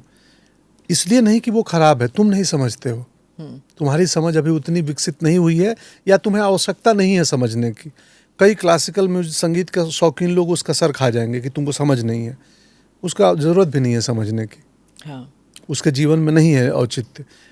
तो दोनों हो सकता है, दोनों सही हैं। मैंने देखा हुआ है, वो जब आलाप गा रहे हैं तो बंद कर देते हैं कि हाँ जब भजन आएंगे तब हम उठेंगे, तब तक आलाप के टाइम वो फोन पे रहते हैं, या फिर, और मैंने ये, it is very distracting specially classical music में, क्योंकि आलाप से तो शुरू होगा। मैं आपसे वो बात बता रही थी, वो किस्सा सुना रही थी, वो एटनबरो, हाँ बेन किंग्सले एटनबरो। तो मेरे वो रिश्तेदार थे, तो उस वक्त वो एक्ट कर रहे थे, और he was not an actor, वो ऑफिशियल थे। तो उन्होंने कहा कि कुछ सही नहीं बैठ रहा, और एटनबरो ने कहा कि क्या नहीं सही बैठ रहा, बताओ तो, ये इतने बड़े कलाकार हैं, बेन किंग्सले हैं, क्यों नहीं? फिर उन्होंने जाके कहा कि ये बहुत मस्क्यूलर हैं गांधी जी के लिए, क्योंकि पतले थे लेकिन मस्क्यूलर है, गांधी जी मस्क्यूलर नहीं थे। तो उन्होंने कहा क्या करें? कहते हैं पहले तो आप शुद्ध शाकाहारी बनो, सात्विक जीवन व्यतीत करो, कुछ महीनों के लिए आप ज़मीन पे सो जाओ। जब तक आप वो नहीं करोगे, आप में वो आत्मीयता नहीं आएगी। तो क्या आपको ऐसे करना पड़ा अटल जी के, मतलब एक मेथड एक्टिंग की बात हो रही है अब, क्या आपको ये करना पड़ा अटल जी के लिए भी कि आप उस, मतलब क्या कहूँ, औचित्य कहूँ, क्या कहूँ कि वो, हाँ मैं समझ गया आपका प्रश्न, मैं समझ गया। ये महज संयोग है, और शायद इसीलिए विनोद भानुशाली डिटरमाइन थे कि अगर तुम नहीं करोगे तो पिक्चर ये मैं नहीं बनाऊंगा। कि मेरी जर्नी, मेरी यात्रा, मैं एक अति साधारण, मेरे पिताजी पृष्ठ थे, किसान थे, उनके पिताजी शिक्षक थे। हम धोती कुर्ता वाले परिवार से आते हैं। पूरे परिवार में हमारे मामा, मौसा, चाचा, बाबूजी सब धोती कुर्ता पहनते थे। मुझे आज भी बहुत अच्छा लगता है, इस फिल्म में खूब पहना हूँ, और मुझे बहुत मजा आता था धोती कुर्ता पहनने में। मैंने देखा आपको 15 अगस्त में राष्ट्रपति भवन में भी जी। तो लगभग अटल जी की अपब्रिंगिंग बचपन और मेरी अपब्रिंगिंग बचपन, और जिस दुनिया से आते हैं हम लोग, थोड़ी सी समानांतर दुनिया है। कि मैं भी बचपने में परिवार में, हमारे यहाँ हम नीचे ही सोने का प्रैक्टिस था। सर्दियों में पुआल बिछा दिए, मोटा पुआल, उसके ऊपर घर के हैंडमेड बने गद्दे डाल के, जो लेवा बोलते हैं, कपड़े, घर के पुराने कपड़ों को सिल के बना लिया, गुदड़ी जो भी बोलें। तो लगभग एक किस्म की दुनिया से हम लोग आए हैं, विद्यार्थी परिषद के जीवन तक। उसके बाद मैं आर्ट में चला गया, पोइट्री उनमें थी, कविता, लेखक तो कवि तो थे ही, कलाकार थे ही। तो मुझे उसके लिए कुछ अलग से फिजिकल प्रिपरेशन करने की ज़रूरत नहीं पड़ी कि मैं ज़मीन पे सोने का एक्सपीरियंस लूँ, वो है मेरे पास। मैं साइकिल पे घूमने का एक्सपीरियंस लूँ, वो है मेरे पास। मैं अपने जीवन के लगभग मैंने पहली बाइक खरीदी थी 30 साल की एज में, उसके पहले साइकिल पे ही चलता था। तो वो सारे अनुभव मैंने जीवन में हासिल किए थे, तो मेरे लिए उनको अलग से करने की आवश्यकता नहीं थी। जो अटल जी का बाल्यकाल बचपन जैसा गुजरा है, लगभग मेरा वैसा ही है। और पॉलिटिक्स जो है वहाँ पे अडवाणी जी का रोल है किसी अडवाणी जी का किरदार है। श्यामा प्रसाद मुखर्जी जी हैं, दीनदयाल जी हैं, और अडवाणी जी हैं, सब लोग हैं। ब्रिजेश मिश्रा भी नहीं, ब्रिजेश जी का किरदार नहीं है। नहीं, वो उनके इतने करीबी थे। अभी मैं क्या बताऊं, हमने बोला ना कि ये फिल्म आएगी तो जितने लोग ये बोलेंगे कि ये दिखाया से ज़्यादा ये तो दिखाया ही नहीं, वो तो दिखाया ही नहीं। इतना बड़ा जीवन है, 2 घंटे के सिनेमा में कैसे उसको समेटें। उनका और अडवाणी जी का जो रिलेशनशिप है वो भी किसने निभाया वो किरदार? राजा सेवक करके एक अभिनेता है अहमदाबाद के, अच्छा, बॉम्बे में रहते हैं। राजा सेवक जी ने अडवाणी जी का रोल किया है, और दयाशंकर पांडे हैं, वो दीनदयाल जी का रोल किए हैं। और वो इतना बढ़िया लगते हैं कि आपको कई बार लगता है कि दीनदयाल जी हैं, बिना किसी मेकअप प्रोस्थेटिक के। और प्रमोद पाठक हैं, वो श्यामा प्रसाद मुखर्जी जी के किरदार में हैं। और अटल जी के ऊपर फिल्म करने के बाद अब नेचुरली सब पूछेंगे कि आप क्या बीजेपी ज्वाइन करेंगे, आप क्या इलेक्शन लड़ेंगे? ये तो पूछेंगे ही लोग। ठीक है, अच्छी बात है, पूछें, सबका स्वागत है, जो पूछना चाहे। नहीं, मेरा अभिनय का काम ठीक चल रहा है अभी। 20 साल तक प्रतीक्षा किया कि अभिनय से ही अपना रोजी रोटी और जीवन कैरियर चलाऊं, और भगवान का, माँ बाप का और दर्शकों का ये मैं शुक्रगुजार हूँ, आभारी हूँ कि इतना प्रेम देते हैं। और ठीक है जीवन। जब लोग तो आते हैं सेल्फी लेने के लिए, आपको हाँ, बहुत अच्छा है, बहुत अच्छा। मैं नहीं चाहता हूँ कि किसी को बहुत भीड़ हो तो मुश्किल हो जाती है, कितने सेल्फी संभव नहीं है 500,000 सेल्फी खिंचा पाना। पर कोई एकांत में मिलता है, 2-4 लोग होते हैं तो सबसे खिंचा के आता हूँ। और जब गांव में आप जाते हैं, बिहार में अपने गांव में जाते हैं, तो वहाँ पे लोग नहीं कहते कि आप भैया आप राजनीति में आ जाओ? नहीं कहते हैं, नहीं कहते हैं कि राजनीति में आ जाओ। तो कोई कहता है, पर ठीक है, सबका। मेरा अपना अभिनय का पेशा ठीक चल रहा है, वो मौके बहुत देता है, तो अलग अलग किस्म के किरदार प्ले करने का। और कहीं ना कहीं हम भी मनोरंजन के साथ साथ कहानियों का काम है, एक बेहतर व्यक्ति का भी निर्माण करना। तो पर ये रोल करके आपको, जैसे आपके कैरेक्टर में आपने क्या सीखा? मतलब संयम, या फिर? मैं बहुत कुछ सीखा कि वो संयम, मर्यादा, अभिव्यक्ति की स्वतंत्रता में अभिव्यक्त ना करना भी तो फ्रीडम ऑफ स्पीच है ना। स्पीच नहीं दूंगा, ये भी तो फ्रीडम ऑफ स्पीच का ही एक हिस्सा होना चाहिए। तो बहुत लोकतांत्रिक हुआ मैं भीतर से। अब शायद मेरा मुश्किल है मेरे अपने पत्नी से भी असहमत हो पाना। हम पति पत्नी में असहमति की संभावना अधिक होती है, क्योंकि ज्यादातर साथ रहते हैं। अब ज्यादा आप जिसके साथ रहेंगे, उससे असहमति की, डिसएग्रीमेंट के चांसेस बढ़ेंगे। अरे तौलिया वहां क्यों रख दी, ओह। तो अब मैं मुश्किल है। बहुत कुछ सीखा हूं, मैं बेहतर व्यक्ति बना हूं। ऐसा नहीं कि पहले खराब था, जितना बेहतर था उससे और बेहतर बना हूं। अभिनय का यही काम है। आप अपनी पत्नी के बारे में बता रहे थे, तो मुझे बताइए कि एक सक्सेसफुल एक्टर के लिए जिस तरह आपका स्ट्रगल का स्पैन था, उसके बाद सक्सेस का स्पैन था, एक वक्त ऐसे था जब स्ट्रगल बहुत ही मुश्किल दौर था आपका, तो उस वक्त आपकी पत्नी का क्या रोल था आपकी ज़िंदगी में? और अब जब इतना सक्सेस मिलता है, तो क्या वो भी अलग बन गई है? वो भी आपकी तरफ देखती हैं, कहती हैं हाँ, he is become successful and now look, ऐसे कहती हैं? नहीं, क्योंकि मुझे देखती है तो उसको लगता है यार ये मौका भी ये नहीं हाथ से निकल जाने देगा ये आदमी। हाँ, कुछ ज़्यादा ही रूटेड है। तो नहीं, तब उस वक्त मैं प्रेम विवाह किया हूँ, और हमने तय किया था, मैं बोला था तुम बीएड की ट्रेनिंग करके मुंबई आओ, मेरा तो पता नहीं, तो तुम्हारी नौकरी लग जाएगी, अपना जीवन चलता रहेगा, कर लेंगे। तो वो टीचिंग की ट्रेनिंग करके आई थी कोलकाता से, और मुंबई के एक स्कूल में पढ़ाई वो।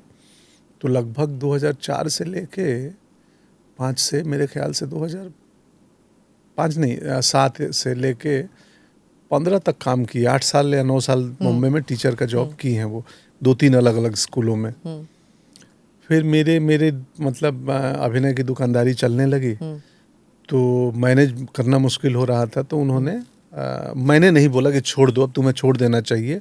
अब उनको भी टीचिंग एक ऐसा पेशा है जिसमें जब मैनेजमेंट और इन्वॉल्व हो जाता है तो वो टीचिंग का स्वरूप थोड़ा बदल जाता है। तो वो भी थोड़े नाराज़गी से चल रही थी कि टीचिंग तो कुछ और पेशा है, ये इसको ये लोग मैनेजमेंट और नौकरी क्यों बना रहे हैं। हाँ। हम तो बच्चों का भविष्य निर्माण करने वाले लोग हैं। तो यहाँ तो उससे ज़्यादा ये कॉर्पोरेट जैसा माहौल बन रहा है। तो वो भी अपने पसंद इच्छा से उन्होंने नौकरी त्याग दिया। अभी भी बोलती है कि मैं टीचर बहुत बेहतर बनती, और हो सकता है कि वो आने वाले समय में अपना बीच बीच में बोलते रहते हैं कि मैं सोचती हूँ अपना एक स्कूल खोलूँ। मैंने एक इंटरव्यू देखा था जया बच्चन का, जहाँ पे वो कहती हैं कि कभी कभी अमिताभ बच्चन जी जो हैं वो एकांत में रहते हैं, एंड शी सेड कि जो इतने इंटेंस एक्टर्स होते हैं, देयर वाइव्स रियलाइज कि इनको कभी कभी एकांत रहने की ज़रूरत है, क्योंकि वो क्रिएटिव प्रोसेस इतना ड्रेनिंग होता है। तो क्या मृदुला जी भी ऐसे शी अंडरस्टैंड्स दैट? अब वो तो मैं नहीं, वो ही बता पाएंगे बेहतर, पर मेरे ख्याल से हाँ वो समझती ही हैं। वो मेरा हर किरदार में ना मेरे बिहेवियर को, आचरण को भांप लेती है। कभी कभी बताती है कि तुम जो रोल करते हो ना, 5-6 दिन बाद से तुम्हारा थोड़ा हाव भाव और तुम्हारा घर में रहने का तरीका, ओवरऑल व्यक्तित्व में वो वैसा दिखता है, कुछ बदल जाता है। मुझे नोटिस नहीं होता है। आपकी बेटी भी ये कहती हैं? नहीं, बेटी नहीं करती है। बेटी तो मेरे से ज़्यादा मोबाइल को नोटिस करती है। तो उसको बार बार बोलता हूँ, पूछू ये यंत्र हमारे बचपन में नहीं था, तुम्हारे बचपन, ओ सॉरी पूछू नाम ले लिया, आंसू। तो ये यंत्र का ना, इस यंत्र का बड़ी सावधानी से इस्तेमाल करो। ये कमाल का यंत्र है, ये पूरी दुनिया से आपको कनेक्ट करता है और ये पूरी दुनिया से आपको कनेक्ट करता है। क्या रूल्स हैं आपके घर में कि ये यंत्र बाहर रहेंगे? हाँ, रात को खाने को वक्त नहीं, खाने वक्त तो ऐसे ही मैं रहा तो सब हम बोलते हैं आओ बैठो बातें करेंगे। हम एक दूसरे को देख के खाना खाएंगे, तो हम एक दूसरे को देखें, थोड़ा सब्जी रोटी को देखें। पर ऐसे मैं ट्राई करता हूँ घर पे रहे और छुट्टी रही या वैसे भी कि 10 बजे के बाद हम लोग फ़ोन बंद करके रख दें ड्रॉअर में। हाँ। आप अपनी पिक्चरें देखते हैं? हाँ, टुकड़ों में देख लेता हूँ, एक साथ वन गो में नहीं, लेकिन कभी कभी। और फिर क्या लगता है कि ये कमी आई, ये गलती हो गई, ये गलती हो, ये सीन और अच्छा हो सकता था यार, इस सीन की राइटिंग में प्रॉब्लम है, इसका एडिटिंग ठीक नहीं है। सिर्फ कमियां दिखती हैं। फिल्म बनाने का कभी लगा कि हाँ मैं इससे बेहतर फिल्म बना सकता हूँ? हाँ, कि मैं बना सकता हूँ, और शायद राजनीति का पता नहीं, लेकिन फिल्म मेकर बनने का मुझे लगता है कि मैं 5-6 सालों में, 10 सालों में अगर वो कहानी मिल गई तो मैं डायरेक्टर बन सकता हूँ। दोनों चीजें हो सकती हैं? दोनों भी हो सकती हैं, पर राजनीति की श्योरिटी मेरी अभी तक नहीं है, डायरेक्शन की है। उसकी संभावना मुझ में बार बार दिखती है, क्योंकि मुझे ना एक साउंड सुनाई देता है, मुझे लैंडस्केप दिखाई देता है। तो और मैं तो लगता है नहीं यार, ये बहुत बहुत इंटरेस्टिंग चीज़ है फिल्म मेकिंग, डायरेक्टर का काम। हम दिखते हैं। मैम, अब एक आदमी ने यहाँ सोचा, पेपर पे लिखा और एक दुनिया क्रिएट की, उसका एक एक पत्ता क्रिएट किया हुआ है, कुछ भी ऑर्गेनिक नहीं है। अगर हमारी फिल्म में इमरजेंसी का पार्ट दिखता है या अटल जी की यात्रा दिखती है, उसमें अटल जी के जीवन रियल कुछ नहीं है, पेपर पे लिखा गया है, कास्टिंग हुई है, कैमरे वाले को हायर किया गया है। अब यार बटेश्वर दिखाना है, बचपन दिखाना है, सारे जूनियर आर्टिस्ट हैं, वो कमरा, एक एक लाइटिंग, सब कुछ क्रिएट किया गया है। तो एक दुनिया आप क्रिएट करते हैं जिसको देख के दर्शक रो सकता है, हंस सकता है, जुड़ सकता है। तो कितना मैजिकल, जादुई का काम है ये, तो मान गए। तो मुझे मज़ा आता है, और वो स्टोरी टेलिंग है। अटल जी का कैरेक्टर करके आप मिर्जापुर करेंगे फिर से? अभिनेता हूँ मैं। हाँ, तो मैं क्यों नहीं करूँगा, बिल्कुल आ रहा है मिर्जापुर 3? जी हाँ, 3 आएगा इस साल। ये साल तो हो गया 24, इसी साल आएगा। आप आए होंगे उसमें? हाँ, मैं होऊंगा, क्योंकि मैंने विक्रांत का इंटरव्यू किया था, उन्होंने कहा मैं नहीं होऊंगा इसमें। नहीं, मैं होऊंगा। हाँ। विक्रांत की फिल्म बहुत अच्छी थी, 12th फेल, मैंने आधी देखी है परसों रात में। मैं उसको नहीं बताया हूँ, अभी बोल रहा हूँ।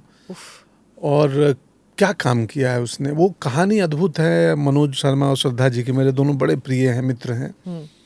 और मैंने वो उपन्यास भी आज से 4 साल पहले 3 साल पढ़ी थी, रो रो के हाँ, वो किताब। बहुत सुंदर, उमेदा शंकर वो लड़की और विक्रांत और इंटायर कास्ट।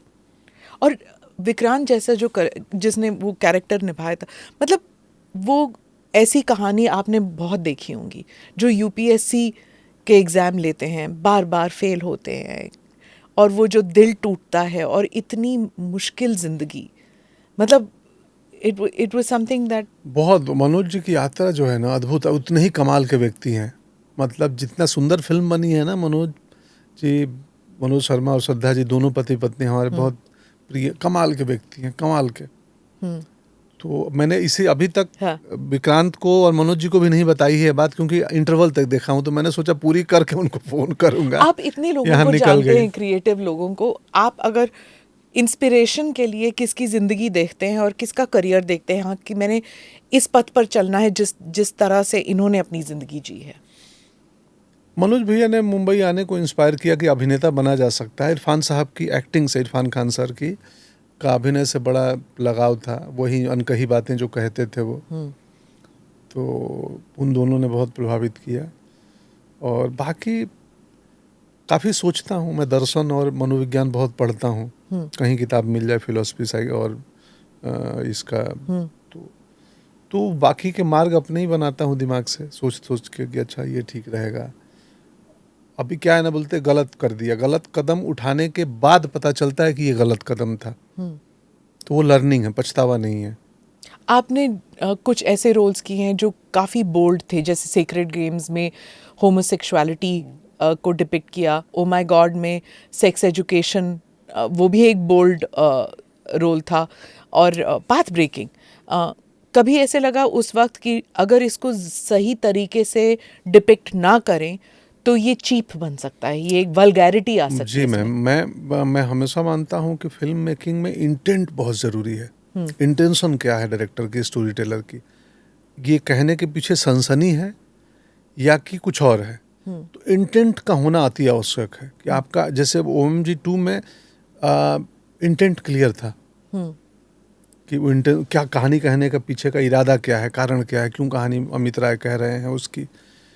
बहुत इंपॉर्टेंट टॉपिक है सेक्स एजुकेशन, आप न सिखाएं। मोबाइल और इंटरनेट बच्चों के हाथ में पड़ गया है, वो मिसगाइडेड, मिस इन्फॉर्मेशन दिए जा रहा है। हाँ। सूचना क्रांति का दौर है, कुछ साल पहले आई थी, अब वो सूचना क्रांति जो है वो मिस इन्फॉर्मेशन की क्रांति हो चुकी है। भंडार है मिस इन्फॉर्मेशन का इंटरनेट पे। तो हम बच्चों को क्यों न करेक्ट दें। OMG 2 की स्क्रिप्ट ने मुझे बदली है। मैं बच्चा टीनेजर नहीं हूँ, मैं एक एडल्ट आदमी हूँ जो 47 ईयर्स का है। उस स्क्रिप्ट को करते हुए, पढ़ते हुए मेरा नज़रिया बदला जीवन के प्रति। अक्षय जी ने मुझे इनविटेशन भेजा था और कहा था कि आप आइए। मैं जाने ही वाली थी मम्मी को लेके, और फिर किसी ने कहा रे मैस्टरबेशन पे पिक्चर है, अपनी माँ के साथ आप बैठ के नहीं देख सकती। और फिर मैं नहीं गई पिक्चर देखने के लिए, और बाद में जब OTT में आया तब मैंने देखा, तो फिर मैंने मम्मी को फिर उसके बाद दिखाया, और मैंने अक्षय जी को यही कहा, और अक्षय जी ने कहा कि मैंने बताया था ना आपको कि you will not feel dirty. आप परिवार के साथ बैठ के, ये फिल्म परिवार के साथ बैठ के ही देखना चाहिए। हाँ, वो उसका इंटेंट अलग है। क्या है ना कि कई चीज़ों में हमें अपने थोड़े से दृष्टिकोण को ब्रॉडर तो करना ही पड़ेगा। हाँ। कि हाँ, और आपको इंटेंट पता चल जाता है कि इसका इंटेंट क्या है। हाँ। सनसनीखेज बेचना, हाँ। या कि सच में ये ज़रूरी है। किसी भी सीन में, कोई इंटीमेट सीन हो तो मैं पहले पूछता हूँ। मैंने सेक्रेड गेम के टाइम बहुत पूछा था, हालांकि उस समय मैं मेरी समझ इतनी नहीं थी कि मैं इंटेंट की बात कर सकूं जो कर रहा हूँ। ये OMG 2 में डेवलप हुई है। अच्छा। उसके नरेशन रीडिंग में बार बार अमित राय बोलता था कि सर मेरा इंटेंशन ये नहीं है, ये है। तब मुझे समझा कि ओहो, स्टोरी टेलिंग में राइटर या डायरेक्टर का इरादा कितना महत्वपूर्ण है। तो पर secret games was in your face. नहीं, तो मुझे भी उस समय तक मैं अब एक बतौर अभिनेता ना, अब मैं जो चॉइसेस करूँगा ना, वो पूर्ण रूप से उसकी जिम्मेदारी और वो मेरी आज की समझ पर निर्भर करती हैं। आप शुरुआत में होते हैं और कई आपको काम चाहिए, आर्ट सेकेंडरी होता है, सर्वाइवल प्राइमरी होती है। हम बिगिनिंग में चूजर नहीं बन सकते हैं, हम काम खोज रहे हैं। जो आता है लगता है यार शूटिंग तो 10 दिन मिल रही है ना इस महीने की, करो, घर का रेंट होगा, घर का EMI होगा, तभी तो आप आर्ट क्रिएट करोगे। जी जी। अब अगर मैं इस वक्त मेरे पे EMI का बोझ नहीं है, इस वक्त मैं कौन सी कहानी चुनता हूँ वो सिर्फ और सिर्फ मेरे बुद्धि विवेक और मेरे इंटेंट पे डिपेंड करता है। तो अब की चुनी हुई मेरी कहानियाँ सही मायने में मेरी चुनी हुई कहानियाँ होंगी। इसके पहले 2 साल पहले तक जो भी मैंने किया है वो ज़रूरी नहीं है कि मेरे चॉइसेस थे। रिस्पॉन्सिबल आर्ट ये कहेंगे? क्या जी? रिस्पॉन्सिबल आर्ट मतलब हाँ। कि इसका अगले जनरेशन तक वैलिडिटी होनी चाहिए। बिल्कुल होनी चाहिए, बिल्कुल होनी चाहिए। और इसमें ये भी ना हो कि सिर्फ वो ज्ञान, सिनेमा कोई ज्ञान के लिए नहीं देखता है। मुझे ज्ञान चाहिए तो मैं कुछ और करूँगा ना। हाँ। किताबें पढ़ लूँगा, मैं कोई और चीज़, पॉडकास्ट सुन लूँगा, इन्फॉर्मेटिव चीज़ें बहुत है। नहीं सिनेमा सर, मैं नहीं मानती ये। मुझे तो लगता है कि लोग ज्ञान उससे भी मिल जाता है। मिल जाती है, उससे मिल जाती है। आपने ही वो शब्द इस्तेमाल कर लिया जो मैं कहना चाहता था। हाँ। प्राइमरली हम इंटरटेन होने के लिए जाते हैं, लेकिन ज्ञान उससे भी मिल जाती है। हाँ। तो मेरा मानना है कि सिनेमा हमेशा वो मनोरंजन की कोटिंग में ज्ञान होना चाहिए। हाँ। कि उसको ये न लगे कि आओ तेरी लाइफ बदलेंगे, तुम्हें कुछ सिखाने वाले हैं, फिर वो नहीं आएगा। हाँ। आओ तुम्हें इंटरटेन करने वाले हैं एक सिनेमा में, और उसके बिना मैसेज के कोई स्टोरी नहीं हो सकती। हाँ। अटल जी की कहानी में बहुत स्ट्रॉन्ग मैसेज है। हाँ।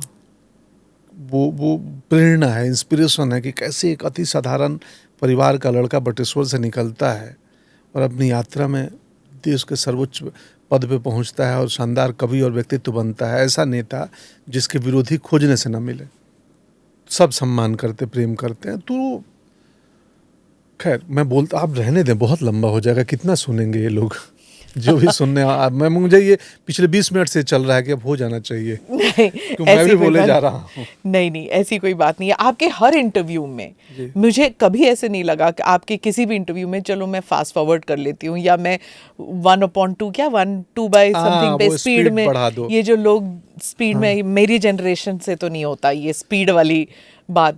मुझे वो सार नहीं आता, वो सार नहीं आता, क्योंकि हर शब्द की अपनी गूंज है, अपनी एक लेंथ है, वो वैसे ही मिलनी चाहिए। जी जी बिल्कुल। अच्छा, आप मुझे बताइए इसके बाद क्या क्या आप करने वाले, कौन सी फिल्म? इसके बाद मर्डर मुबारक एक फिल्म आएगी। मर्डर मुबारक जी, बड़ी इंटरेस्टिंग नाम है और वो उतनी ही इंटरेस्टिंग कहानी है। होमियत जानिया उसके डायरेक्टर हैं। हाँ। Maddock films. आप हीरो विलन क्या बनने वाले हैं? तो बता नहीं सकते? अभी नहीं बता सकते जी, तो अभी मना किया गया है कि मत बोलो। ठीक है। एंड आफ्टर दैट वो उसके बाद आई थिंक मिर्ज़ापुर 3, अनुराग बसु की मेट्रो 2, मेट्रो इन दिनों बहुत बढ़िया फिल्म है। मेरा बहुत बढ़िया ट्रैक है उसमें, मैंने वैसा काम अभी तक नहीं किया, दोनों में, इनफैक्ट मर्डर मुबारक में भी और मेट्रो 2 में भी। अनुराग बासु और अनुराग कश्यप, इन दोनों के साथ जैसे you have to think, audience ना, मतलब बना बनाया पका पकाया माल नहीं मिलता। हाँ, आपको सोचना पड़ता है। जैसे लूडो में आधे पिक्चर में तो आप लेटे हुए थे। हाँ, मतलब आप जिंदा हैं at the end of the film, या आप मर चुके हैं, ये स्वर्ग लोक में है या पाताल लोक में है, कुछ समझ में नहीं आया। कुछ सरियल दुनिया क्रिएट करते हैं। अनुराग बसु बहुत अद्भुत आदमी हैं, उनके सेट पे इतना बढ़िया खाना मिलता है और इतना मज़ा आता है दादा के साथ काम करने में। तो मुझे बहुत इंटरेस्टिंग रोल दिए हैं इस बार। हाँ। मैंने बहुत एंजॉय किया। आपको खुली छूट मिल जाती है अब आजकल सारे डायरेक्टर्स की, आपको ये लाइनें बोलनी है, आप इसको इम्प्रोवाइज वो खुली छूट मेरे डायरेक्टर्स मुझे शायद इसलिए देते हैं कि ये जिम्मेदार व्यक्ति है। आप अपने जिम्मेदार बच्चे को ही बोलते हैं कि जाओ तुम पार्टी करने, क्योंकि आपको पता है कि ये किस हद तक जाएगा और कितने समय से घर आ जाएगा। जो जिम्मेदार नहीं उसको बोलते हैं नहीं तुम नहीं जाओगे। तो इसलिए ट्रस्ट और जिम्मेदारी जरूरी है। आप एज अ पेरेंट हैं? हाँ, ट्रस्ट और जिम्मेदारी बिल्कुल। और मेरी बेटी एकदम करेक्ट है उस पे। हाँ, उस पे ये rules and regulations, tight rules and regulations, कोई रूल रेगुलेशन नहीं है, लेकिन हमें मालूम है कि वो हमारा ट्रस्ट तुम पे है और तुम्हारा ट्रस्ट हम पे है। That's so nice. As a father of a girl ये बहुत ज़रूरी है। और आपने अटल जी का रोल किया, वहाँ पर भी एज अ फादर फिगर उनका जो ही वाज सो काइंड, चाहे वो हम पत्रकारों के साथ हो, मजाक भी करते थे। मतलब मैं उन्हें पर्सनली इतना नहीं जानती थी जितना शायद रजत जी जानते हैं या फिर जी। शेखर गुप्ता जानते हैं, यहाँ दिल्ली के बहुत से बहुत सारे पत्रकार, सीनियर पत्रकार जी, हैं। वो सब उन्हें पर्सनली जानते थे। लेकिन चाहे जूनियर रिपोर्टर हो, हम लोग एक बार हम कवरेज पे गए थे और मैं 3 दिन लगातार स्टैंड उठा के चल रही थी। तो तीसरे दिन जब लास्ट कवरेज टर्की में थे हम, इस्तांबुल में, तो जब मैंने स्टैंड नीचे रखा, कंधे से स्टैंड नीचे रखा, तो उन्होंने कहा अब ठीक है। बस फिर मुझे लगा कि वो मुझे कह रहे हैं कि किसी और को कह रहे हैं। तो फिर उनके जो असिस्टेंट थे उन्होंने आके कहा वो आपको ही कह रहे हैं। वो कह रहे थे 3 दिन से वो स्टैंड लेके घूम रही है, रख दे। उन्होंने फिर नोटिस किया और मुझे लगा ये प्रधानमंत्री हैं। एक ऑर्डिनरी पत्रकार, जूनियर पत्रकार, मैं जूनियर थी उस वक्त, और उन्होंने ये नोटिस किया कि मैं 3 दिन स्टैंड उठा के चल रही हूँ।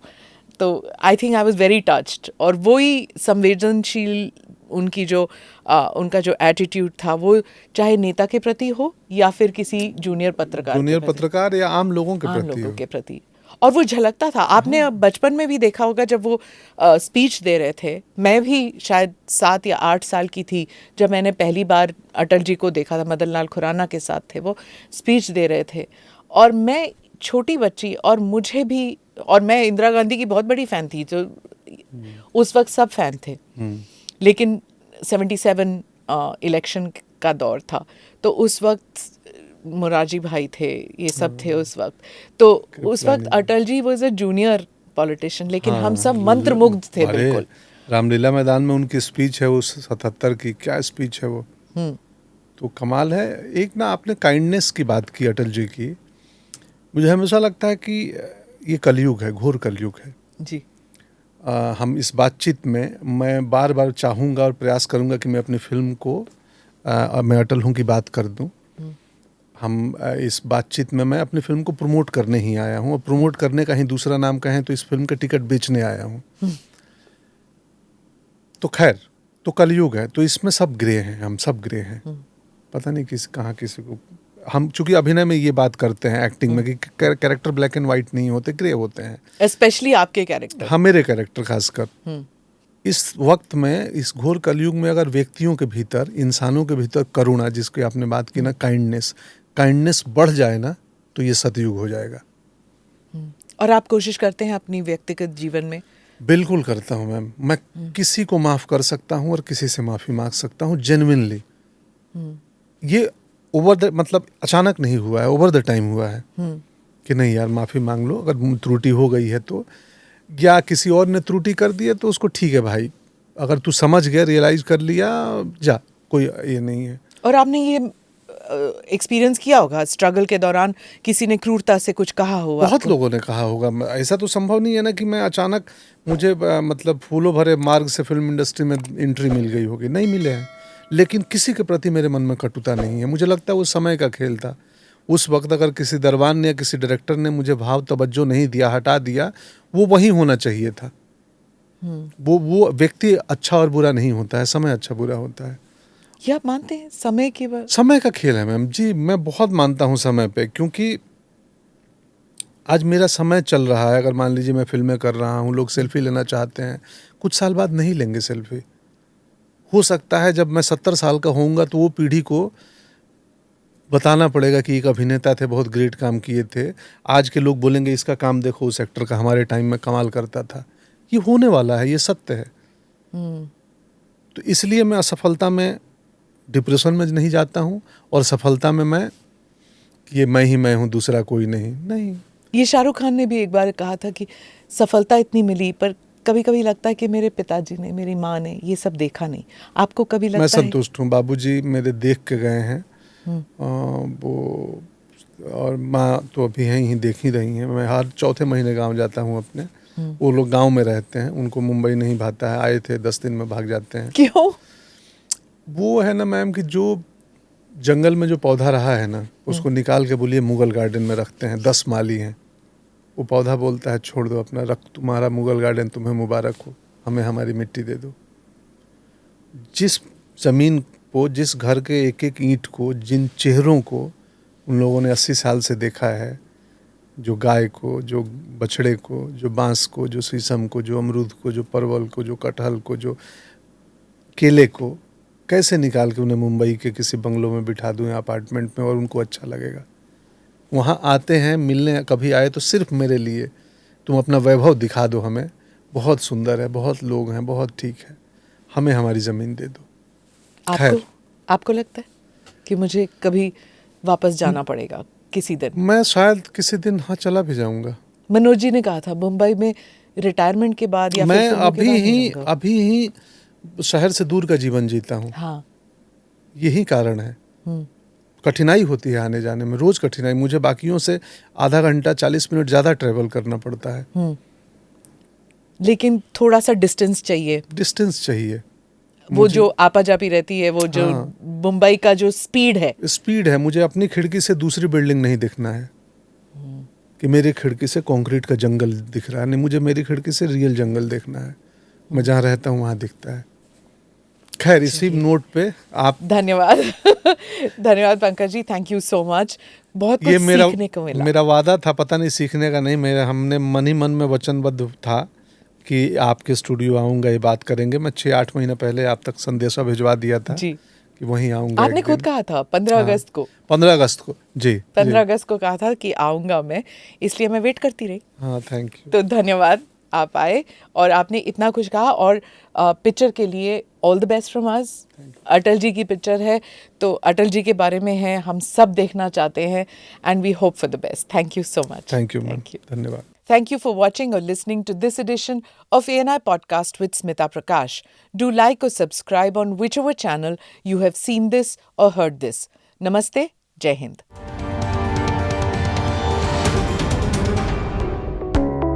Click here to watch the previous episodes.